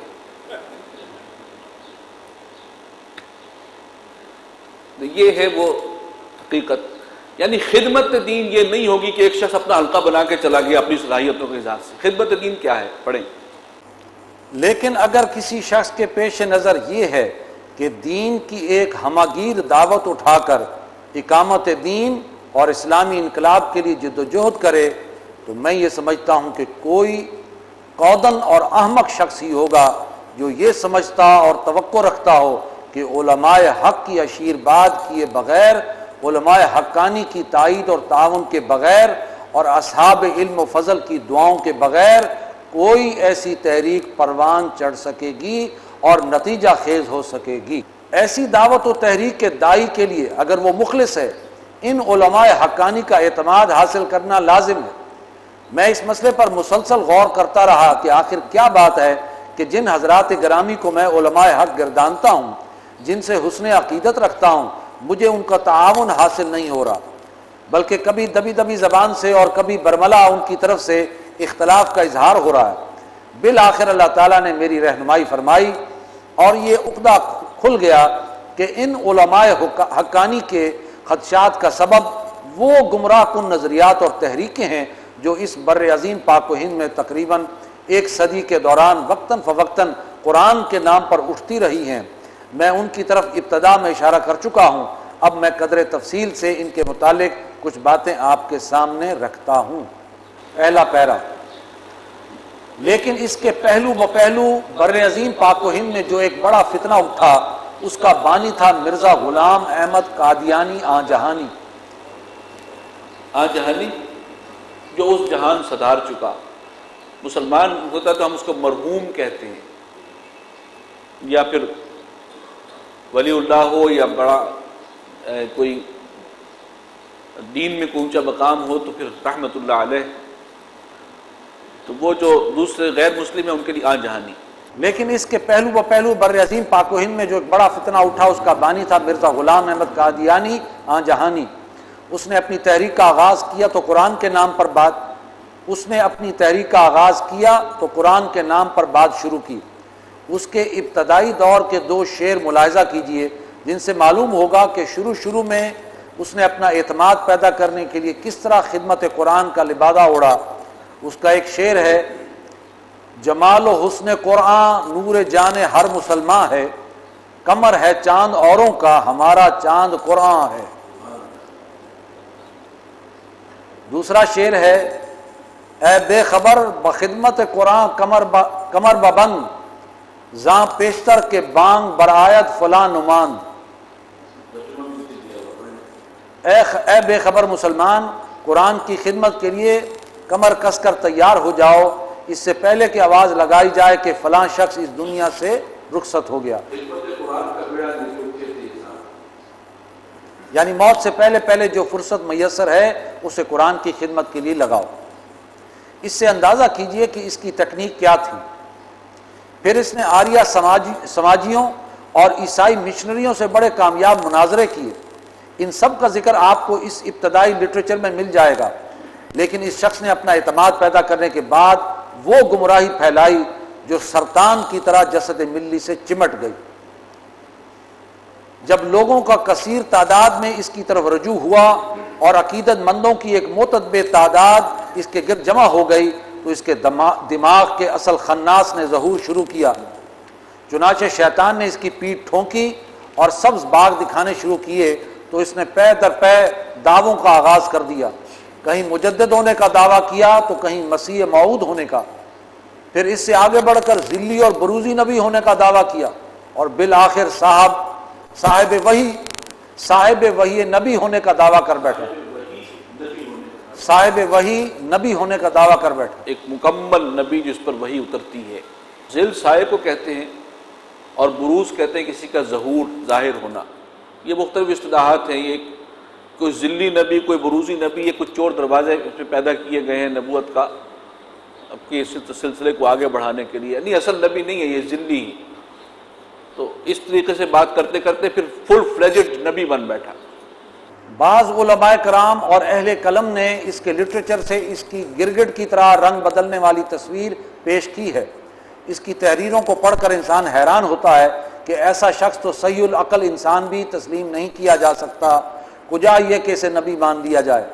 مزید حیرانی اس پر ہوتی ہے کہ بڑے بڑے پڑھے لکھے لوگ اس کے پیچھے لگ گئے اور اس پر بحیثیت نبی ایمان لے آئے۔ ان میں سے کوئی انٹرنیشنل کورٹ آف جسٹس کا جج رہا ہے اور کوئی نوبل پرائز یافتہ ہے۔ اس کی بڑی وجہ سے سمجھ میں آتی ہے کہ چونکہ مرزا غلام احمد کو انگریزی سرکار کی سرپرستی حاصل ہو گئی تھی، لہٰذا اس کے متبعین کو حکومت کی طرف سے بڑی مراعات ملی، ان کو اعلیٰ تعلیم کے حصول کے مواقع حاصل ہوئے اور وہ سرکاری ملازمتوں اور منصوبوں پر فائز ہوتے رہے۔ اس طرح مرزا غلام احمد قادیانی پر ایمان لانا دنیاوی ترقی اور انگریز دور حکومت میں اثر و رسوخ نیز اعلیٰ ملازمتوں کے حصول کا زینہ بن گیا۔ بہرحال دعوت قرآن کا نام لے کر اٹھنے والا یہ دوسرا فتنہ تھا جس سے مسلمانوں کو بہت بڑا چرکا لگا۔ پھر ہمارے دور میں غلام احمد پرویز نے جو گمراہی پھیلائی اور جو مسلسل پھیل رہی ہے وہ تو بالکل سامنے کی بات ہے۔ چکڑالویت، پرویزیت اور دوسرے منکرین حدیث کے جو مختلف شیڈز ہیں، ان کا تو سارے کا سارا اوڑھنا بچھونا قرآن کا نام ہے۔ قرآنی نظام ربوبیت کے عنوان سے وہ نظریہ اشتراکیت اور الحاد کے علمبردار ہیں۔ ان کے نزدیک نبی اکرم صلی اللہ علیہ وسلم صرف اپنے دور کی حد تک واجب الاطاعت تھے، معاذ اللہ، اور وہ بھی مرکز ملت کی حیثیت سے، نہ کہ رسول کی حیثیت سے۔ رسول کی حیثیت سے تو بس ان کا کام قرآن کو پہنچانا اور حالات و ظروف کے مطابق اس کی عملی تعبیر یعنی انٹرپریٹیشن کرنا تھا۔ نبی اکرم صلی اللہ علیہ وسلم نے دنیا کو شریعت کا جو نظام دیا تھا، جس کا کامل ظہور خلافت راشدہ کے دور سعید میں ہوا، ان منکرین حدیث و سنت کے نزدیک وہ کوئی حیثیت نہیں رکھتا۔ ان کا موقف یہ ہے کہ اپنے دور کا مرکز ملت قرآن سے اصول لے کر شریعت کا نظام رائج کرنے کا مطلقاً مختار و مجاز ہے۔ صلاۃ، زکوٰۃ، صوم اور حج کو وہ مستقل ارکان اسلام تسلیم نہیں کرتے، بلکہ ان کی رائے میں احوال و ظروف کے مطابق ان میں تغیر و تبدل ہو سکتا ہے اور لازماً ہونا چاہیے۔ یہ گمراہ کن تحریک قرآن کے نام پر اٹھی اور اسی نام پر وہ ہمارے معاشرے میں گمراہی پھیلا رہی ہے۔ اس طرح ہمارے علماء حق کو پے بپے یہ جو چرکے لگے ہیں اور تجربات ہوئے ہیں، ان کی وجہ سے وہ اس معاملے میں بہت ہی متردد اور فکر مند ہو جاتے ہیں کہ کچھ لوگ قرآن کا نام لے کر آگے آ رہے ہیں۔ سورہ بقرہ کی آیت 26 میں یہ الفاظ آئے ہیں، یضل بہ کثیرا ویہدی بہ کثیرا، یعنی اس قرآن ہی کے ذریعے اللہ تعالیٰ بہت سوں کو گمراہ کرتا ہے اور اسی قرآن کے ذریعے بہت سوں کو ہدایت دیتا ہے۔ اصل میں فیصلہ کن چیز انسان کی اپنی باطنی کیفیت ہوتی ہے۔ اگر کسی شخص میں عجب ہے، تکبر ہے، استکبار ہے، شہرت و وجاہت طلبی ہے، کچھ بننے کی آرزو ہے، اپنی عقل و فہم پر اعتماد میں غلو ہے، اپنی بڑائی اور انفرادیت کے اظہار کی خواہش اور شوق ہے، وہ کسی پندار اور گھمنڈ میں مبتلا ہے، تو اس کا چاہے صبح و شام قرآن مجید سے کتنا ہی اعتناء اور تعلق ہو، ایسا شخص آج نہیں تو کل خود بھی فتنے میں مبتلا ہوگا اور بہتوں کو فتنے میں مبتلا کرنے کا باعث بن جائے گا۔ لیکن اگر اس کی طبیعت میں خلوص اور اخلاص ہے، تواضع ہے، انکسار ہے، اور وہ یہ سمجھتا ہے کہ میں قرآن کی جو خدمت کر رہا ہوں وہ صرف اللہ تعالیٰ ہی کی توفیق سے کر رہا ہوں، اس میں میرے کسی ذاتی کمال کو کوئی دخل نہیں ہے، تو انشاءاللہ العزیز قرآن مجید اس پر اپنی ہدایت روشن کرتا چلا جائے گا۔ گمراہ فرقوں اور تحریکوں کا طریق واردات۔ اب اس زمن میں ایک اہم بات جان لیجئے کہ ان تمام گمراہ فرقوں اور تحریکوں کا اصل طریقہ واردات یعنی میتھڈولوجی کیا ہے، اور یہ سب میں مشترک وصف ہے۔ یہ بہت اہم پوائنٹ ہے جو بانی محترم نے اس کو اجاگر کیا ہے۔ پٹڑی سے اتارنے کا طریقہ کیا ہے؟ اس مسئلے پر میں اپنے غور و فکر کے نتائج اور اپنے خیالات وضاحت سے آپ حضرات کے سامنے رکھنا چاہتا ہوں۔ ان کا طریقہ کار یہ ہوتا ہے کہ کسی ایک آدھ مسئلے کو پکڑ کر جو امت میں متفقن علیہ اور مجمع علیہ رہا ہے اس پر شکوک و شبہات پیدا کر دیتے ہیں۔ امت کے تمام فقہائے کرام، محدثین اعظام، علماء حقانی اور مفسرین کرام سب کے سب اس مسئلے کو مانتے چلے آ رہے ہیں، لیکن اس ایک مسئلے کو اٹھا کر وہ لوگوں کو اس مغالطے میں مبتلا کر دیتے ہیں کہ یہ بات غلط ہے۔ یعنی جو موقف اب تک سمجھا گیا پوری امت میں وہ غلط تھا، اور جو میں اس کی تعویل کر رہا ہوں یہ صحیح ہے۔ کسی ایک مسئلے میں جس پر امت کا اجماع رہا ہو اس میں وہ اپنی ایک الگ رائے نکال کر اس کے لیے دلائل بھی وہ ایسے فراہم کر دیں گے کہ جو ظاہر بات ہے کہ جو ان کے سامنے بیٹھے ہوئے ہیں وہ تو دین سے بے بہرہ ہیں۔ اس ایک تیر سے کتنے شکار ہو گئے؟ اگر آپ نے ایک متفقن علیہ مسئلے کے بارے میں لوگوں کو بدظن کر دیا تو اس کے معنی یہ ہیں کہ آپ نے اپنے عقیدت مندوں کے ذہن و قلب میں یہ بات بٹھا دی کہ سارے فقہا بے وقوف تھے، سارے محدثین ناسمجھ تھے، سارے مفسرین بے علم تھے، سارے علماء امت بے عقل تھے، کہ اتنی سیدھی سی بات ان کی سمجھ میں نہیں آئی جو ہمارے ممدوح کی سمجھ میں آئی۔ یہ وہ چیز ہے جو عموماً ایسے لوگوں کو تمام اکابر اسلاف سے سوء ظن میں مبتلا کر دیتی ہے۔ اس کے بعد یہ لوگ اس بے لنگر جہاز کے مانند ہیں جو لہروں کے رحم و کرم پر ہے، لہریں اس جہاز کو جدھر چاہیں لے جائیں، یا کٹی ہوئی پتنگ کے موافق ہیں جو ہوا کے رحم و کرم پر ہے وہ اسے جدھر چاہے لے جائے۔ اب جیسے ہی اسلاف سے بدظنی پیدا ہوئی، شیطان کو موقع مل گیا کہ وہ گمراہی پر گمراہی کا دروازہ کھولتا چلا جائے اور ظلمات بعضها فوق بعض کا نقشہ جما دے، اس لیے کہ ان کے دلوں میں تو عظمت کا سکہ اپنے ممدوح کا بیٹھ جاتا ہے کہ جو بات خلفائے راشدین کے سمجھ میں نہ آئی، امام ابو حنیفہ رحمۃ اللہ علیہ کے پلے نہیں پڑی، امام مالک کے ذہن کی جہاں تک رسائی نہیں ہوئی، امام شافعی جس کو سمجھنے سے قاصر رہے، امام احمد ابن حنبل جس کی تہہ تک نہ پہنچ پائے، مزید یہ کہ امت کے تمام قابل اعتماد مفسرین چاہے وہ متقدمین میں سے ہوں یا متاخرین میں سے جس بات کے فہم سے عاری رہے، تمام علماء حقانی کی عقل جس بات کے سمجھنے سے عاجز رہی، وہ آج ان کی سمجھ میں آئی ہے۔ وہ یہ سمجھنے لگ جاتے ہیں کہ قرن اول سے آج تک جس مسئلے میں پوری امت کا تواتر کے ساتھ اجماع رہا ہے وہ غلط رہا ہے۔ اس مسئلے کا صحیح عقیدہ تو ہمارے ممدوح عالم دین اور مفسر قرآن پر منکشف ہوا ہے۔ عقیدت مند لوگ جب اجماع امت کے خلاف ایک مسئلے میں اپنے ممدوح کی رائے کو مان لیں تو بہت آسان ہو گیا کہ وہ جو چاہے زہر گھول دے، جو کڑوی گولی چاہے اپنے عقیدت مندوں کے حلق سے اتروا دے۔ یہ ہے ان کا مشترک طریقہ کار۔ یعنی ہوا کیا؟ جب یہ بات عقیدت مندوں نے مان لی کہ ہاں یہ جو کہہ رہے ہیں کہ آج تک کسی کی سمجھ میں نہیں آیا تھا یہ ہے صحیح تعبیر جو میں کر رہا ہوں، تو یہ کیا ہوا؟ سننے والوں کا رشتہ اسلاف سے کٹ گیا کہ اس سے پہلے تو آج تک دین کی سمجھ کسی کو تھی نہیں، اب وہ ڈور کٹ گئی ہے، اب آگے واحد معیار حق وہی صاحب رہ جائیں گے، اب وہ جو بات کہیں گے وہ ان کے لیے وہی آسمانی ہے، اس لیے کہ دین تو سمجھ ہی انہیں آیا۔ عصر حاضر کے جو اصل امام ہیں، امام عصر، وہ تو یہ شخصیت ہے۔ علماء سے ویسے بدظن کر دیا کہ ان کی باتیں جا کے علماء سے پوچھی جائیں کہ بھئی یہ بات جو کہہ رہے ہیں وہ صحیح بھی ہے کہ غلط ہے، وہ تو ویسے رسی کاٹ دی، اسلاف سے کاٹ دیا۔ پھر آپ جو بھی دعویٰ کریں گے وہ آنکھیں بند کر کے قبول کرتے چلے جائیں گے۔ یہ ہے اصل ٹیکنیک۔ اب وہ خود ہی معیار حق ہیں۔ ان لوگوں کو معتقدین کس طرح اور کہاں سے ملتے ہیں جو اس فتنہ کے فروغ کا ذریعہ بنتے ہیں، یہ بات بھی تجزیہ طلب ہے۔ عموماً وہ جدید تعلیم یافتہ لوگ جو دین کے نہ طالب علم ہوتے ہیں، نہ انہوں نے خود دین کا بنیادی طور پر مطالعہ کیا ہوتا ہے، اس طرح کے فتنہ پردازوں کے حلقہ بگوش بن جاتے ہیں۔ دنیاوی تعلیم کے اعتبار سے وہ چاہے گریجویٹ ہوں یا ماسٹرز ڈگری رکھتے ہوں، علوم جدیدہ میں سے کسی علم میں پی ایچ ڈی ہوں، کوئی قانون میں بار ایٹ لا ہو، کوئی ملکی آئین میں درجہ تخصص رکھتا ہو، کسی نے سائنس اور انجینئرنگ کی اعلیٰ ترین ڈگریاں حاصل کی ہوں، لیکن دین کے بنیادی علم سے انہیں کوئی شغف نہیں ہوتا، اس کا کوئی فہم نہیں ہوتا، اس معاملے میں بالکل کورے ہوتے ہیں، الا ماشاء اللہ۔ زیادہ سے زیادہ تقلید آبا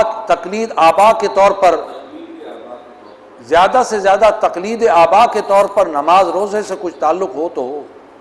اس طبقے کے متعلق ایک بزرگ بجا طور پر پڑھے لکھے جاہل کی اصطلاح استعمال کیا کرتے تھے، اس لیے کہ دین کے اعتبار سے تو یہ ان پڑھ ہیں۔ اس طبقے میں بہت سے ایسے لوگ ہیں کہ انہیں ناظرہ قرآن تک پڑھنا نہیں آتا۔ یہ طبقہ ہے جس میں سے اکثر لوگ فتنہ اٹھانے والوں کے پھندے میں پھنس جاتے ہیں۔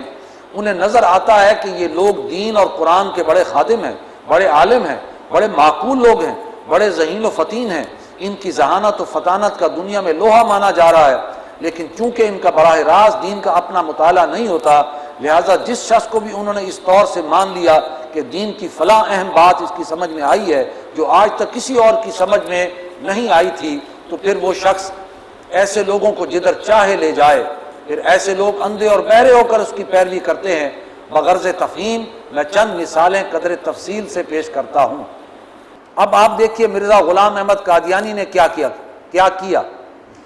اس نے جب ابتداً قرآن کا نام لے کر اور آریہ سماجیوں اور عیسائیوں سے مناظرے کر کے اپنا ایک مقام بنا لیا اور معتدب افراد اس کے حلقہ ارادت و عقیدت سے وابستہ ہو گئے، تو اس نے ایک مسئلہ اٹھایا۔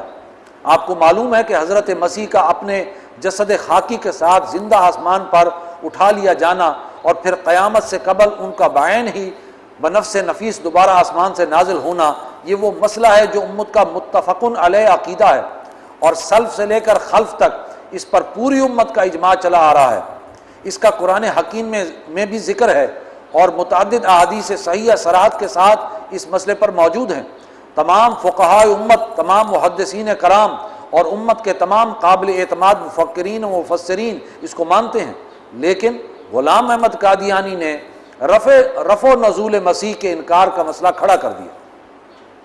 چونکہ وہ دور سائنسی عقلیت پرستی یعنی سائنٹیفک ریشنلزم کا دور تھا، اور سائنس بھی ابھی نیوٹن کے دور میں تھی، آئنسٹائن کا دور شروع نہیں ہوا تھا، لہذا اس زمانے میں یہ بات ایک انگریزی دان اور عقلیت زدہ شخص کے لیے بڑی عجیب سی تھی کہ ایک زندہ انسان آسمان پر اٹھایا جا سکتا ہے اور پھر وہ صدیوں بعد آسمان سے نازل ہوگا۔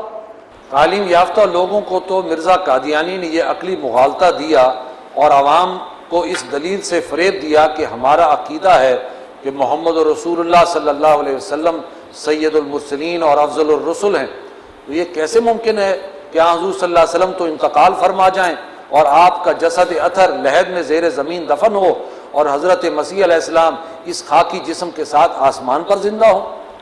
اس طرح تو حضرت مسیح ہمارے رسول سے گویا افضل قرار پاتے ہیں۔ حضرت مسیح کو ان کے حواریوں نے صلیب سے اتار لیا تھا، وہ زندہ تھے، خفیہ طور پر ان کا علاج معالجہ ہوا، پھر وہ چھپتے چھپاتے بیت المقدس سے نکل گئے اور کشمیر میں آ کر آباد ہوئے۔ یہ تحقیق سن رہے ہیں آپ، تحقیق حضرت عیسیٰ کے بارے میں کیا اعلیٰ تحقیق پیش کی ہے مرزا غلام احمد قادیانی نے۔ وہیں طبعی طور پر ان کی وفات ہوئی اور دفن ہوئے۔ وہاں اس نے ایک قبر کی بھی نشاندہی کر دی تھی کہ یہ ہے حضرت عیسیٰ کی قبر۔ ہمارے مولویوں نے اس بات کو نہیں سمجھا اور غلط تعویلات کرتے رہے، چنانچہ اس مسئلے کو اس نے خوب ہوا دی اور اس کے ذریعے سے اس نے اپنے معتقدین کو اسلاف سے کاٹ دیا۔ جب وہ لنگر کٹ گیا تو بے لنگر کا جہاز لہروں کے رحم و کرم پر ہے، وہ جس طرف چاہیں اسے لے جائیں۔ اس کے معتقدین نے سمجھ لیا کہ سب سے بڑھ کر عالم تو یہ ہے۔ اب اس نے بتدریج دعاوی شروع کیے، دعاوی۔ اس نے کہا کہ احادیث میں جس مسیح کے آنے کی خبر ہے وہ بذات ہی مسیح نہیں بلکہ مسیل مسیح ہے، اور وہ مسیح موعود اور مسیل مسیح میں ہوں۔ نوبت بہیں جا رسید کہ پھر وہ صاحب وحی نبی بن بیٹھا، ہزاروں ماننے والے اپنے گرد جمع کر لیے اور بہت سی خلق خدا کی گمراہی کا سبب بن گیا۔ ایک دفعہ کاٹ دیا لوگوں کو اسلاف سے، تو جدھر مرضی لے جاؤ۔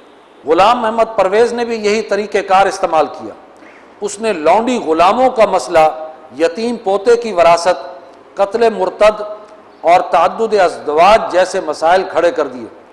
یہ وہ مسائل ہیں جو قرن اول سے تا امروز متفقن علیہ رہے ہیں، اور اہل سنت کے تمام فقہی مکاتب کا ان پر اجماع ہے۔ یتیم پوتے کی وراثت کا مسئلہ بڑا حساس ہے۔ اس نے بڑے جذباتی اور جگر سوز انداز میں اپنے زور قلم سے یتیم پوتے کے لیے ہمدردیاں حاصل کی۔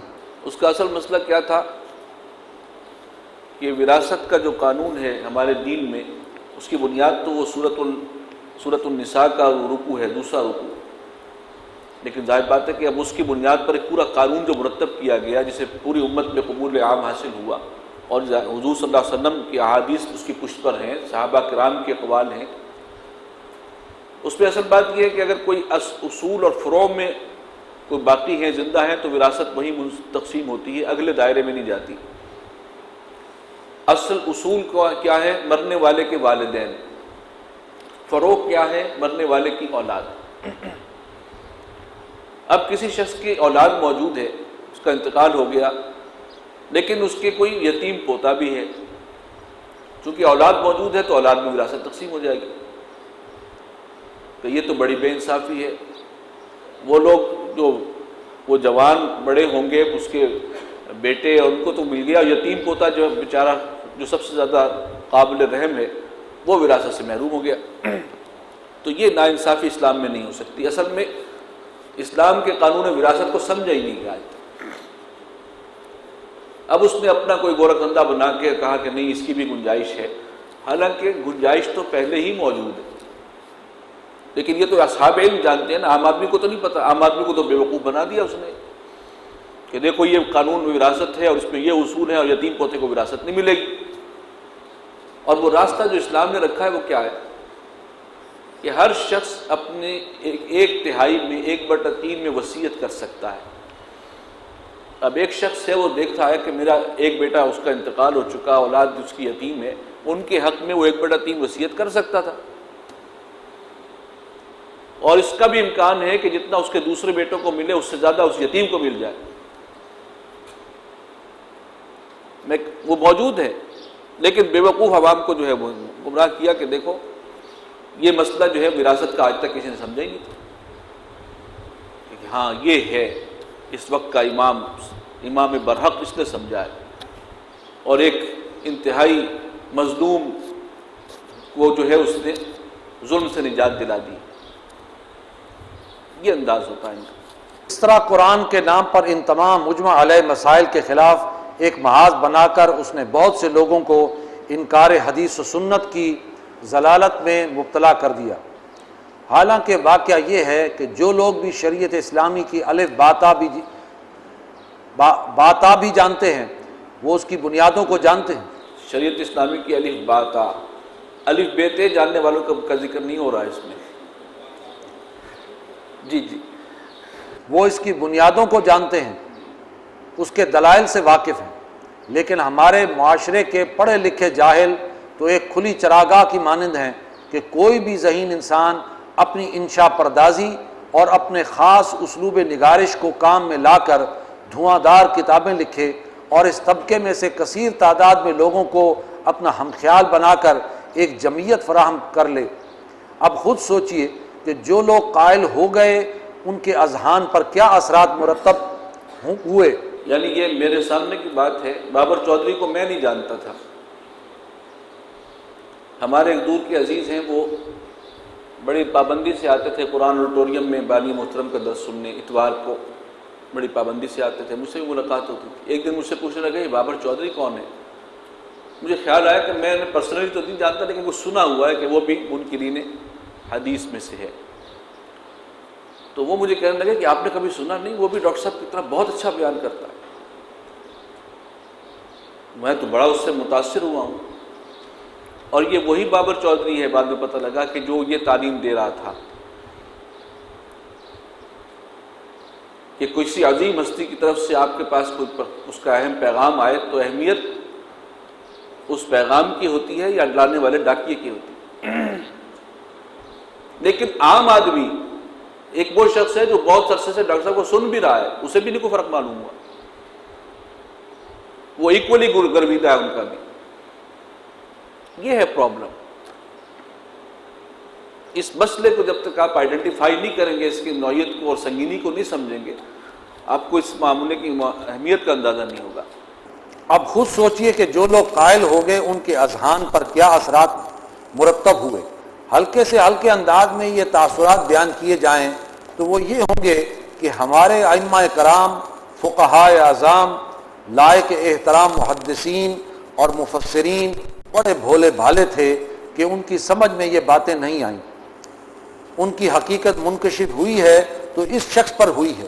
یہ ہے وہ طریقہ کار جس سے قرآن کے نام پر اٹھنے والی دعوتوں اور تحریکوں نے منفی انداز اختیار کیا، لوگوں کو اسلاف سے بدظن کر دیا اور ان کا حال کٹی ہوئی پتنگ کا سا ہو گیا کہ ہوا جدھر چاہے اس کو لے جائے. صرف یہ عرض کر دوں کہ بانی محترم کی یہ بات دیکھیے کس درجے سے صحیح ثابت ہوئی کہ یہ ابھی جو ایک کومپل سے پھوٹی ہے، اس کا رخ جس طرف ہے یہ ایک فتنہ بنے گا. اس وقت کسی کو اندازہ اتنا نہیں تھا، لیکن اب دنیا نے دیکھ لیا وہ کتنا بڑا فتنہ بنا. جی 30-35 سال کے بعد پھر عوام کے سامنے اس کی وہ حیثیت سامنے آئی، اور اس کی وجہ سے کتنے لوگ ہیں کہ جو پھر انتشار فکری کا شکار ہوئے پاکستان میں. میں یہ بات کئی بار عرض کر چکا ہوں اور آج پھر اس کا اعادہ کر رہا ہوں کہ میں عالم دین ہونے کا ہرگز مدعی نہیں ہوں. میں قرآن حکیم کا ایک ادنا طالب علم اور خادم ہوں. میں نے امت کے موجودہ زوال کے اسباب پر قرآن و سنت کی روشنی میں غور کیا تو جس تشخیص تک پہنچا وہ میں بیان کر چکا ہوں. مجھے اس کی تائید الحمدللہ حضرت شیخ الہند رحمۃ اللہ علیہ سے ان کی عمر کے آخری دور کے عزائم سے مل گئی اور میں اسی کام میں لگا ہوا ہوں. مجتہد ہونا تو بہت دور کی بات ہے، فقہ کے متعلق میرا مطالعہ محدود ہے، چنانچہ میں فقہی مسائل کے متعلق استفسارات کے جواب دینے سے حتی الامکان اجتناب برتتا ہوں. میں نے اپنے رفقا سے بھی کہہ رکھا ہے کہ جس فقہی مسلک پر آپ مطمئن ہیں اس پر عمل کیجیے. کوئی مسئلہ پیدا ہو تو اپنے مسلک کے مستند علماء اور دارالافتاء سے رجوع کیجیے. پھر یہ کہ میری پختہ رائے ہے اور میں اس پر جازم ہوں کہ کسی مسئلے پر اسلاف کی متفقہ رائے سے اختلاف، خواہ وہ کسی ایک مسئلے ہی میں کیوں نہ ہو، انتہائی خطرناک ہے. اس طرح فتنوں کا آغاز ہوتا ہے. قادیانیت اور پرویزیت کے ناسور اسی طرح پیدا ہوئے. غور کیجئے کہ آج کل کے ہم لوگ جس نوعیت کے ہیں، ہماری سیرت و کردار کے جو معیارات ہیں ان کے اعتبار سے کوئی مجتہد مطلق بن کر کھڑا ہو جائے اور خلفائے راشدین، ائمہ اربع، تمام محدثین اور مفسرین کی متفقن علیہ اور مجمع علیہ رائے کے خلاف اپنی رائے ظاہر کر دے تو دینی اعتبار سے کتنی خطرناک بات ہے. یہ تو تمام اسلاف کے فہم دین کے خلاف اظہار عدم اعتماد ہے. رجم کا مسئلہ وہ ہے کہ جس سے خوارج اور چند معتزلہ کے سوا کسی نے اختلاف نہیں کیا. اہل سنت کے تمام مسالک کے علاوہ سلفی مسالک کے ماننے والے بھی اس کو حد قرار دیتے. رجم کا مسئلہ اس لیے آیا کہ اس معاملے میں مولانا اصلاحی صاحب کی رائے بھی امت کی رائے سے الگ نظر آئی اور جاوید احمد غامدی نے اس کو اور آگے بڑھایا. تو یہ ایک جو امت کا متفق علیہ موقف تھا اس سے ہٹ کر ایک رستہ نکالا. اور غامدی صاحب کا ایک کام یہ بھی تھا کہ انہوں نے بھی وراثت پر ایک کتابچہ لکھا تھا شروع میں 24 سال کی عمر میں، اور انہوں نے بات یہیں سے شروع کی تھی کہ یہ وراثت کا قانون امت میں آج تک کسی کی سمجھ میں نہیں آیا. انہوں نے ایک نیا حل اس کا پیش کر دیا. تو یہ ہے وہ گویا کہ نشان، اشارہ مل گیا کہ یہ کس رخ پر جا رہا ہے. جو شخص یہ سمجھ رہا ہے وہ پھر گویا کہ ایک بہت بڑا فتنہ بن سکتا ہے. فتنے سے بچاؤ کے لیے 5 اصول. اب میں عرض کرنا چاہتا ہوں کہ اس دوہری مشکل یعنی ڈائلیما کا حل کیا ہے. ایک طرف قرآن مجید اور سیرت مطہرہ سے یہ معلوم ہوتا ہے کہ دین کا جو بھی نتیجہ خیز، پائیدار اور مستقل کام ہوگا وہ قرآن کے ذریعے ہوگا۔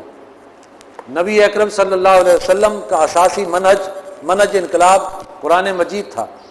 از روئے الفاظ قرآنی کما ارسلنا فیکم رسولا منکم یتلو علیکم آیاتنا ویزکیکم ویعلمکم الکتاب والحکمہ، جیسا کہ ہم نے تم میں ایک رسول بھیجا تم ہی میں سے جو تمہیں ہماری آیات پڑھ کر سناتا ہے اور تمہیں پاک کرتا ہے اور تمہیں کتاب و حکمت کی تعلیم دیتا ہے۔ حضور صلی اللہ علیہ وسلم نے دعوت و تبلیغ اور تزکیہ تربیت کا کام کیا تو قرآن کے ذریعے کیا، حکمت کی تعلیم دی تو قرآن کے ذریعے دی، صحابہ کرام رضوان اللہ علیہم اجمعین کو بنیان مرصوص بنایا تو قرآن کے ذریعے بنایا۔ اب اگر کوئی اس طرح کا کام کرنا چاہے گا تو قرآن مجید کے سوا کوئی چارہ کار نہیں۔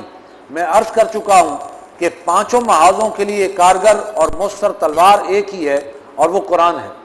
ماضی قریب کے ہمارے دو اکابر یعنی شیخ الہند اور علامہ اقبال مرحوم اسی کے مؤید ہیں کہ امت کی اصلاح اور تجدید کا کام اگر ہوگا تو قرآن کے ذریعے ہوگا، جبکہ دوسری طرف قرآن کے نام پر اٹھنے والی تحریکوں کا یہ حشر ہے۔ اسی وجہ سے علماء کرام کے اندر ان کے بارے میں سوء ظن ہے اور وہ قرآن کے نام پر اٹھنے والی ہر دعوت اور تحریک سے خطرہ محسوس کرتے ہیں، اندیشوں اور خدشات میں مبتلا ہو جاتے ہیں کہ ہو سکتا ہے کہ یہ شخص بھی کوئی نیا فتنہ کھڑا کر دے۔ میں جب اس نتیجے پر پہنچا تو اس وقت سے مجھے علماء کرام کے اس موقف سے ایک ہمدردی پیدا ہو گئی، لیکن اس عقدے کا حل کیا ہے؟ اس حل کے ضمن میں میرے سامنے ایک 5 نکاتی پروگرام ہے۔ میں اس کو اس اعتبار سے پیش کر رہا ہوں کہ لامحالہ کام تو قرآن مجید ہی کے ذریعے کرنا ہوگا، البتہ فتنے سے بچنے کے لیے 5 اصول ملحوظ رکھنے ہوں گے اور 5 اقدامات کرنے ہوں گے۔ یعنی اب بٹوین دا لائن ہے کہ کام تو قرآن کے نام پر ہی ہوگا۔ اس کی بنیاد پر یہ جو ساری باتیں آئی ہیں کہ ہم قرآن کو چھوڑ دیں، یہ تو ہو نہیں سکتا۔ تو پھر فتنہ بننے سے کیسے بچ سکتے ہیں؟ اگر اب تک کی ساری تحریکیں فتنہ بنی ہیں، اور ظاہر ہے ہم نہیں چاہیں گے کہ ہم بھی فتنہ بنیں، اللہ تعالیٰ ہمیں اس سے بچائے، تو پھر کچھ چیزوں کا اہتمام کرنا پڑے گا۔ یہ ہے آگے کچھ باتیں جو انہوں نے بانی محترم نے اب تجویز کی ہیں، یہ بہت اہم ہے ہمارے لیے۔ اسلاف سے مضبوط تعلق، ان کے ساتھ اسلاف کے ساتھ دلی محبت اور عقیدت و احترام کا ہمارا تعلق کسی طور سے بھی کٹنے نہ پائے، اس کا اس درجے اور اس حد تک اہتمام کیا جائے کہ اگر ہمارے بزرگوں کی کتابوں میں کوئی ایسی چیز نظر آ بھی جائے جو ہمارے لیے بظاہر قابل اعتراض ہو تو اولاً ہم اس کی بہتر سے بہتر تعویل کرنے کی کوشش کریں گے۔ اگر تعویل کی گنجائش موجود تو ہو رہا ہے وہ ان کے اسلاف، وہ جو جن کے بڑے بڑے علمی کارنامے ہیں، جن کے بارے میں پوری امت ان کو ایکنالج کرتی ہے، ان کی حیثیت کو، اور جو اہل سنت والجماعت کا اس کا حصہ ہیں، بلکہ اس کے اندر وہ روشنی کے بڑے بڑے مینار ہیں، ان کے بارے میں اس قسم کے کامنٹ،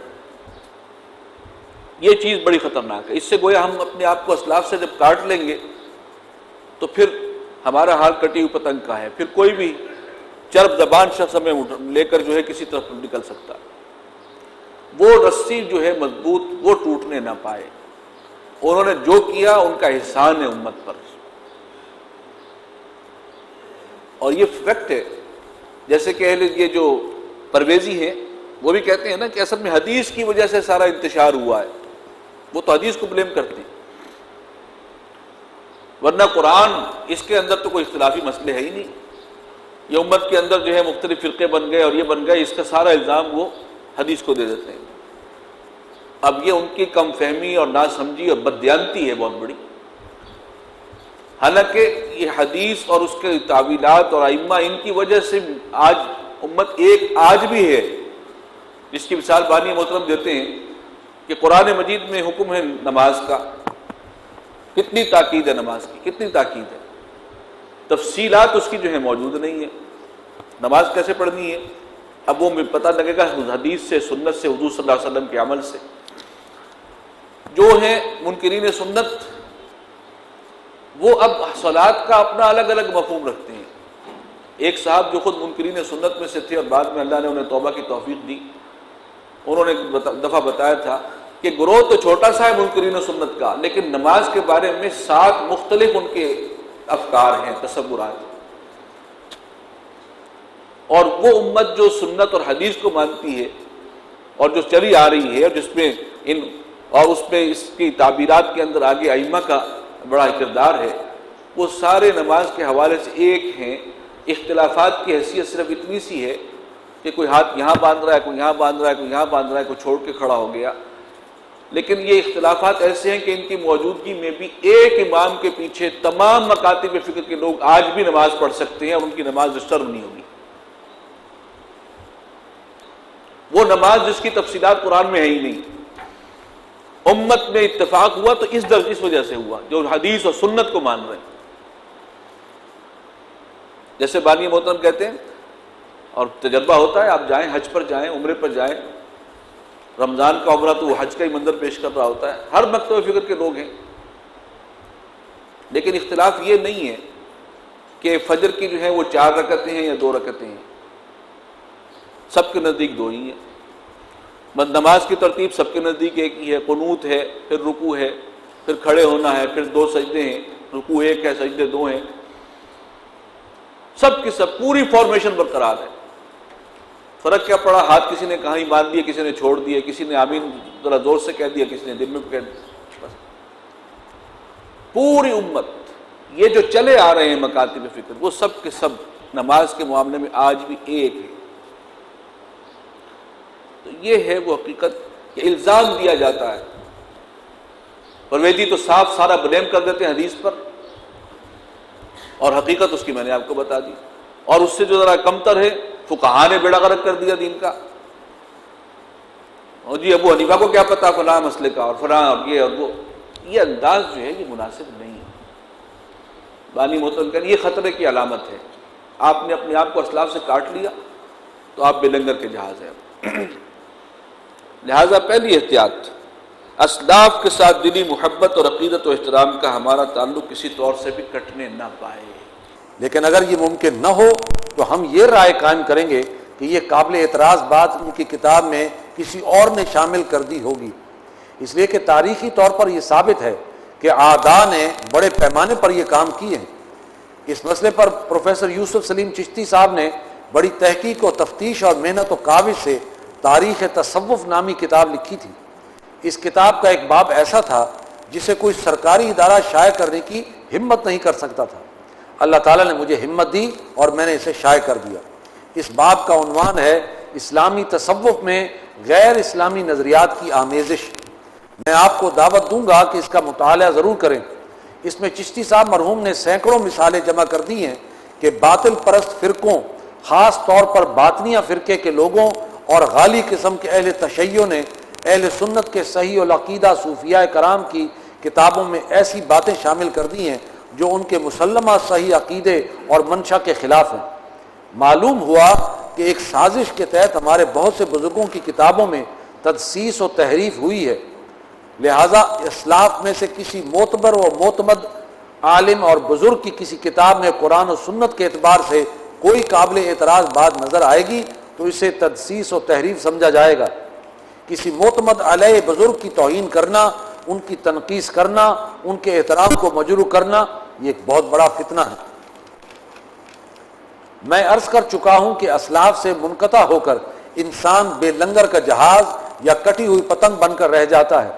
چنانچہ جن لوگوں کا اسلاف کے ساتھ ادب، احترام، تعظیم، اعتماد اور محبت کا تعلق کمزور پڑ جاتا ہے یا منقطع ہو جاتا ہے، وہ بڑی آسانی سے فتنوں کا شکار ہو جاتے ہیں۔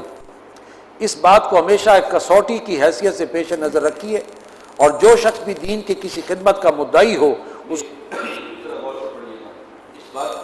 اس بات کو ہمیشہ ایک کسوٹی کی حیثیت سے پیش نظر رکھیے، اور جو شخص بھی دین کی کسی خدمت کا مدعی ہو اس کو پرکھنے، اس کے خلوص کو جانچنے کا ایک معیار اور اصول یہ بھی بنا لیجئے کہ اس کی صحبت میں بیٹھنے سے، اس کی باتیں سننے سے، اس کی کتابیں پڑھنے سے آیا اسلاف کے ساتھ دل میں احترام، محبت اور حسن ظن پیدا ہوتا ہے یا اس کے برعکس سوء ظن کا معاملہ پیدا ہوتا ہے۔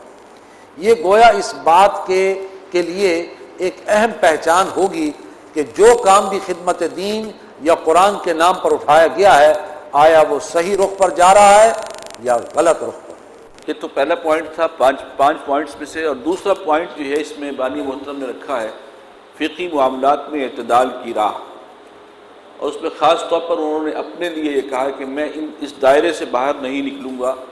ائمہ کرام چاروں اور محدثین میں امام بخاری رحمہم اللہ، اس پر جو ہے بڑی لمبی یہاں پر بھی گفتگو ہے، اور چونکہ یہ کتابچہ بعد میں یہ تقریر میثاق کا وہ کتابچہ علماء کو بطور خاص بھی بھیجا گیا تھا کہ اس پر اپنا تبصرہ کریں، اس پر پھر بہت سے علماء کے ساتھ ان کی مکاتبت ہوئی ہے، خط و کتابت ہے، اور وہ خط و کتابت جو ہے اس کی ساری تفصیل بھی موجود ہے اسی کتاب میں، جماعت شیخ الہند اور تنظیم اسلامی، وہ پڑھنے کی چیز ہے۔ اور جس میں اصل میں علماء کی طرف سے اعتراض وہی آیا تھا جو ان کا مسئلہ ہے دکھتا ہوا، کہ یہ تلفیق بین المذاہب جو ہے یہ صحیح نہیں ہے، کہ ایک شخص ایک حنفی مسلک سے ایک معاملے میں لے لیا مسئلہ، کسی دوسرے معاملے میں فقہ شافعی سے لے لیا، تیسرے میں مالکی سے لے لیا۔ اب یہاں پر جو ہے اس پر علماء ان کا کہنا یہ ہے کہ یہ صحیح طریقہ نہیں ہے، وہ اس کے سخت مخالف ہیں، جبکہ بانی محترم کا خیال یہ ہے کہ اس میں نرمی ہونی چاہیے، علماء کو انہوں نے سوچنے کی دعوت دی ہے۔ بہرحال ساری گفتگو کا حاصل یہ نکلا کہ بانی محترم نے کہا کہ بہرحال جو اہل علم ہوں، جو جان سکتے ہوں، اور وہ حدیث کے اور مختلف احادیث کے اندر تطبیق بھی کر سکتے ہوں، دیکھ سکتے ہوں کہ امام ابو حنیفہ نے یا حنفی موقف یہ ہے تو اس کے پیچھے دلائل یہ ہیں، شافعی موقف یہ ہے اس کے پیچھے دلائل یہ ہیں، فلاں کے پیچھے دلائل یہ ہیں، ان دلائل کو وہ ان کا کمپیریزن کر کے جانچنے کی صلاحیت رکھتے ہوں، ان کو تو اس کے اندر کوئی حرج نہیں ہونا چاہیے۔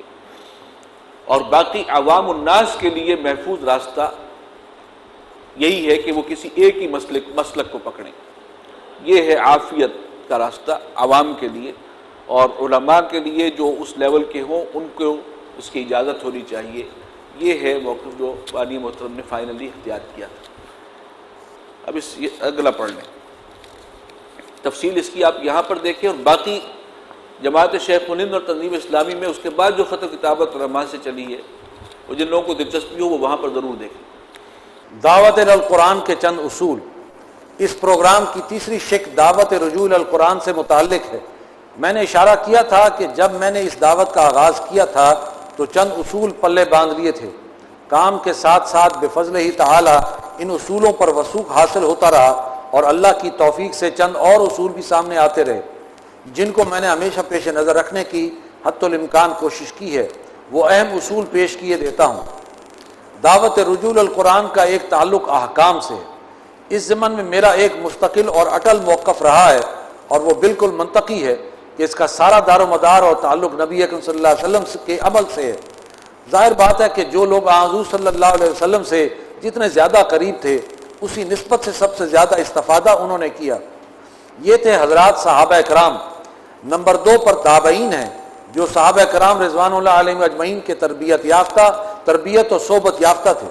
اور نمبر 3 پر آتے ہیں تبع تابعین، یعنی تابعین سے مستفیض اور مستفید ہونے والے اور تربیت پانے والے حضرات رحمۃ اللہ علیہم اجمعین۔ اسی کی وضاحت ہے جو نبی اکرم صلی اللہ علیہ وسلم کے ایک ارشاد میں ہمیں ان الفاظ سے ملتی ہے کہ خیر امتی کرنی ثم الذین یلونہم ثم الذین یلونہم، یعنی جو جتنا دور تھا اس کا فاصلہ بڑھتا جا رہا ہے، جو جتنا قریب ہے وہ اتنا ہی قابل اعتماد ہے۔ اس نے اگر حضور صلی اللہ علیہ وسلم کو نہیں دیکھا تو حضور صلی اللہ علیہ وسلم کے تربیت یافتہ لوگوں کو دیکھا ہے، ان کی صحبت اٹھائی ہے۔ اگر ان کو نہیں دیکھا تو ان کے تربیت یافتہ لوگوں کو دیکھا ہے، ان سے فیض اور استفادہ حاصل کیا ہے۔ تو امت کا یہ جو تواتر عمل ہے یہ سنت کو معلوم کرنے کا سب سے بڑا ذریعہ ہے۔ لہٰذا احکام دین کا جہاں تک تعلق ہے اس میں کوئی نئی بات کہنا فتنہ اور فساد کی اصل جڑ ہے۔ اس میں تو کوشش ہو کہ پیچھے سے پیچھے جاؤ حتیٰ کہ پہنچ جاؤ محمد الرسول اللہ صلی اللہ علیہ وسلم تک۔ جہاں تک دین پر عمل کا تعلق ہے تو میں عرض کر دوں کہ قرآن حکیم کی وہ آیات ایک پارے کے بقدر بھی نہیں بنے گی جو عملی طور پر احکام دین سے متعلق ہیں، جن سے فقہی مسائل کا استنباط ہوتا ہے۔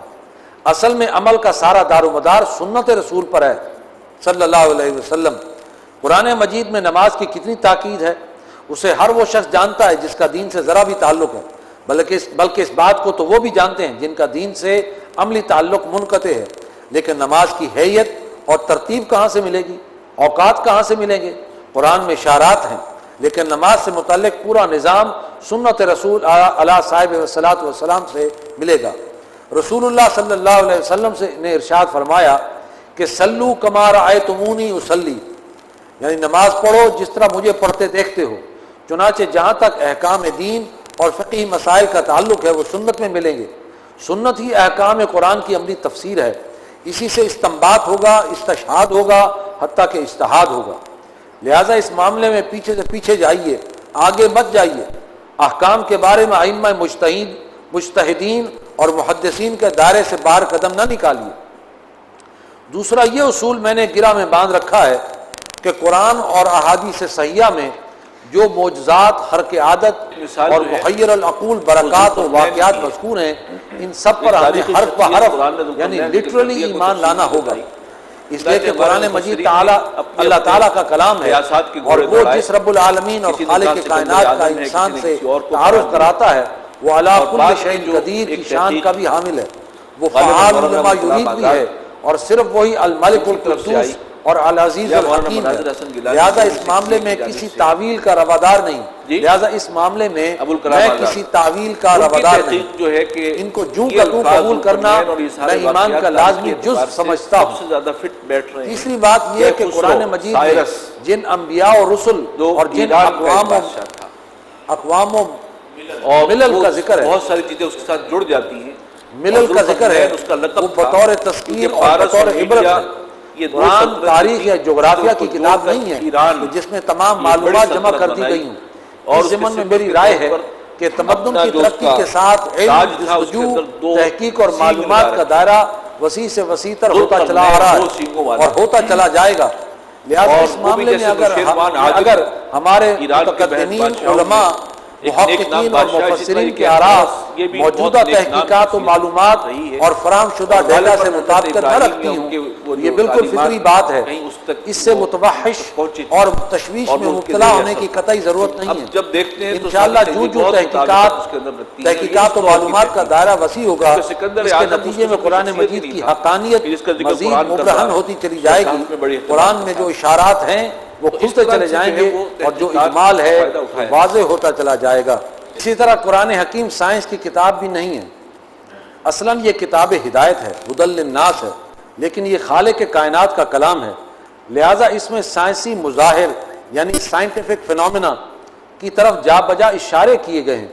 کوئی اشارہ جیولوجی سے متعلق ہے، کوئی چیز علم فلکیات کے میدان کی ہے، کوئی چیز بیولوجی سے تعلق رکھتی ہے، کوئی چیز فزیولوجی اور کوئی ایمبریولوجی یعنی جنینیات کے دائرے کی ہے۔ آپ کو معلوم ہوگا کہ قرآن مجید میں علم الجنین کا کتنی بار حوالہ آیا ہے، اور رحم مادر میں جنین کے مختلف مراحل بیان ہوئے ہیں کہ وہ پہلے نطفہ ہوتا ہے، پھر علقہ بنتا ہے، پھر مضغہ کی صورت اختیار کرتا ہے، پھر عظامن یعنی ہڈیوں کا مرحلہ آتا ہے، پھر ہڈیوں پر لحمن یعنی گوشت چڑھتا ہے، پھر وہ زندہ انسان کی صورت میں رحم مادر سے تولد ہو جاتا ہے۔ الغرض جتنے بھی سائنٹیفک پہلو اور گوشے ہیں ان سب کے متعلق قرآن مجید میں اشارات موجود ہیں۔ ان کے متعلق جدید تحقیقات کی روشنی میں اگر یہ رائے دی جائے کہ ہمارے متقدمین علماء و مفسرین ان امور کو سمجھ نہ پائے، یہ کوئی اچنبے اور حیرانی والی بات نہیں ہے۔ ان کے زمانے میں سائنس کا علم جس سٹیج پر تھا، ظاہر بات ہے کہ وہ اسی کے مطابق قرآن مجید کے اشارات کی توجیہ و تعویل اور تشریح و توضیح کرتے رہے۔ ان کے دور تک سائنسی معلومات کا دائرہ بہت محدود تھا، اس سے آگے وہ کیسے جاتے؟ کسی کے لیے بھی اپنے دور کی موجود معلومات کے دائرے سے آگے جانا ممکن نہیں تھا۔ چنانچہ 7 آسمانوں کی انہوں نے جو تعبیر کی، برجوں کی انہوں نے جو توجیہ کی کہ کل فی فلک یسبحون کی تعبیر کی، یا جو بھی انہوں نے سخر لکم ما فی السماوات و ما فی الارض جمیعا منہ کا مفہوم سمجھا، ان سب کو انہوں نے اس وقت کی فراہم شدہ ڈیٹا کی روشنی میں سمجھا اور بیان کیا۔ سائنس نے ہمارے دور میں جو ترقی کی ہے اور جدید تحقیقات کے نتیجے میں جو انکشافات کیے ہیں، ان کی روشنی میں اب ان آیات کی جو تعبیر اور توجیہ کی جائے گی اور جو مفہوم بیان کیا جائے گا تو یہ بات غلط نہیں ہوگی، اور نہ اس سے ہمارے متقدمین کی کوئی توہین یا تنقیص ہوگی۔ عین ممکن ہے کہ مستقبل میں چند ایسے حقائق سامنے آئیں جو موجودہ تحقیقات سے بھی آگے کے ہوں۔ اس طرح قرآن کے عجائبات بھی مزید واضح ہوتے رہیں گے۔ اس طرح قرآن حکیم تخلیق کائنات کے جو ادوار اور تخلیق آدم کے جو مدارج بیان کرتا ہے، پھر آفاق و انفس سے توحید باری تعالیٰ کے متعلق جو بدیہی اور فطری استدلال پیش کرتا ہے، ان سب کو جدید دور کے مسلمہ اکتشافات، تجربات اور سائنسی حقائق کی روشنی میں موجودہ تعلیم یافتہ طبقے کی تفہیم و تعلیم کے لیے جدید اصطلاحات کے حوالے سے بیان کرنا ہوگا۔ یہی ابلاغ کا تقاضا ہے، لہٰذا اسی کو اختیار کرنا ضروری ہے۔ اس کو بھی بقیہ حصے کو آپ پڑھ لیجئے گا، لیکن جو بات میں توجہ دلا رہا ہوں، جیسے یہاں پر بانی محترم نے بتایا کہ احکامات کے معاملے میں پیچھے سے پیچھے جانا ہوگا، تاریخی واقعات کے حوالے سے اگر کوئی جدید تحقیق آتی ہے تو اس کو بھی کنسیڈر کرنا چاہیے۔ ہمارے پرانے علماء اور مفسرین جو ہیں ہو سکتا ہے ان تک صحیح نہ پہنچ پائے ہوں۔ اسی طرح سائنٹیفک حقائق کے معاملے میں بھی یہ ساری گفتگو جو ہے، یہ علماء کو چونکہ یہ بھیجا گیا تھا تو میرے معلومات کی حد تک کسی عالم دین نے اس پر اختلاف نہیں کیا، اور یہ جو ڈاکٹر صاحب نے اس کے اپنے اصول بتائے ہیں کہ تفسیر کے حوالے سے وہ ان چیزوں کو پیش نظر رکھتے ہیں، اس پر کسی نے بھی اختلاف رائے ظاہر نہیں کیا، گویا کہ اس کو ایکنالج کیا گیا، تو یہ الحمدللہ بڑی خوشی کی بات ہے۔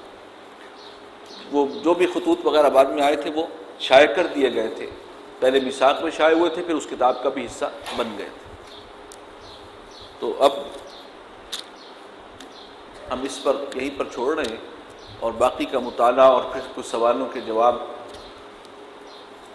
اصل بات میں پھر عرض کروں گا کہ اصولی بات جو ہے اس کو سامنے رکھیے اور انہی اصولوں تک زیادہ محدود رہیں، اور بعد میں ان کی روشنی میں پھر ہم دیکھتے جائیں گے کہیں ہم سے اگر اونچ نیچ ہو رہی ہے تو پھر اس کو اپنے آپ کو ٹھیک کرنا ہے، لیکن اگر کہیں اصول میں کوئی اختلاف ہے تو وہ ضرور سامنے لایا جائے اور وہاں پر اس کو اس وقت ڈسکس کیا جائے۔ یہ ہمارا اس وقت فوکس یہاں ہونا چاہیے۔ اور سب سے بڑی بات یہ کہ ہم نے اپنے آپ کو یہ ساری جدوجہد کر رہے ہیں خدمت دین کی اور رب کو راضی کرنے کی، کہیں ہم سے وہ غلطی نہ ہو جائے جو پچھلوں سے ہوئی ہے جن کا ذکر ہوا۔ ہمیں اس کی فکر ہونی چاہیے، پریشانی ہونی چاہیے، اور اس کے حوالے سے ہمیں جو اقدامات تجویز کیے گئے ان پر غور کرنا چاہیے۔ یہ اصل سبق ہے۔ سبحانک اللہم و بحمدک، نشہد ان لا الہ الا انت، نستغفرک و نتوب الیک۔ جی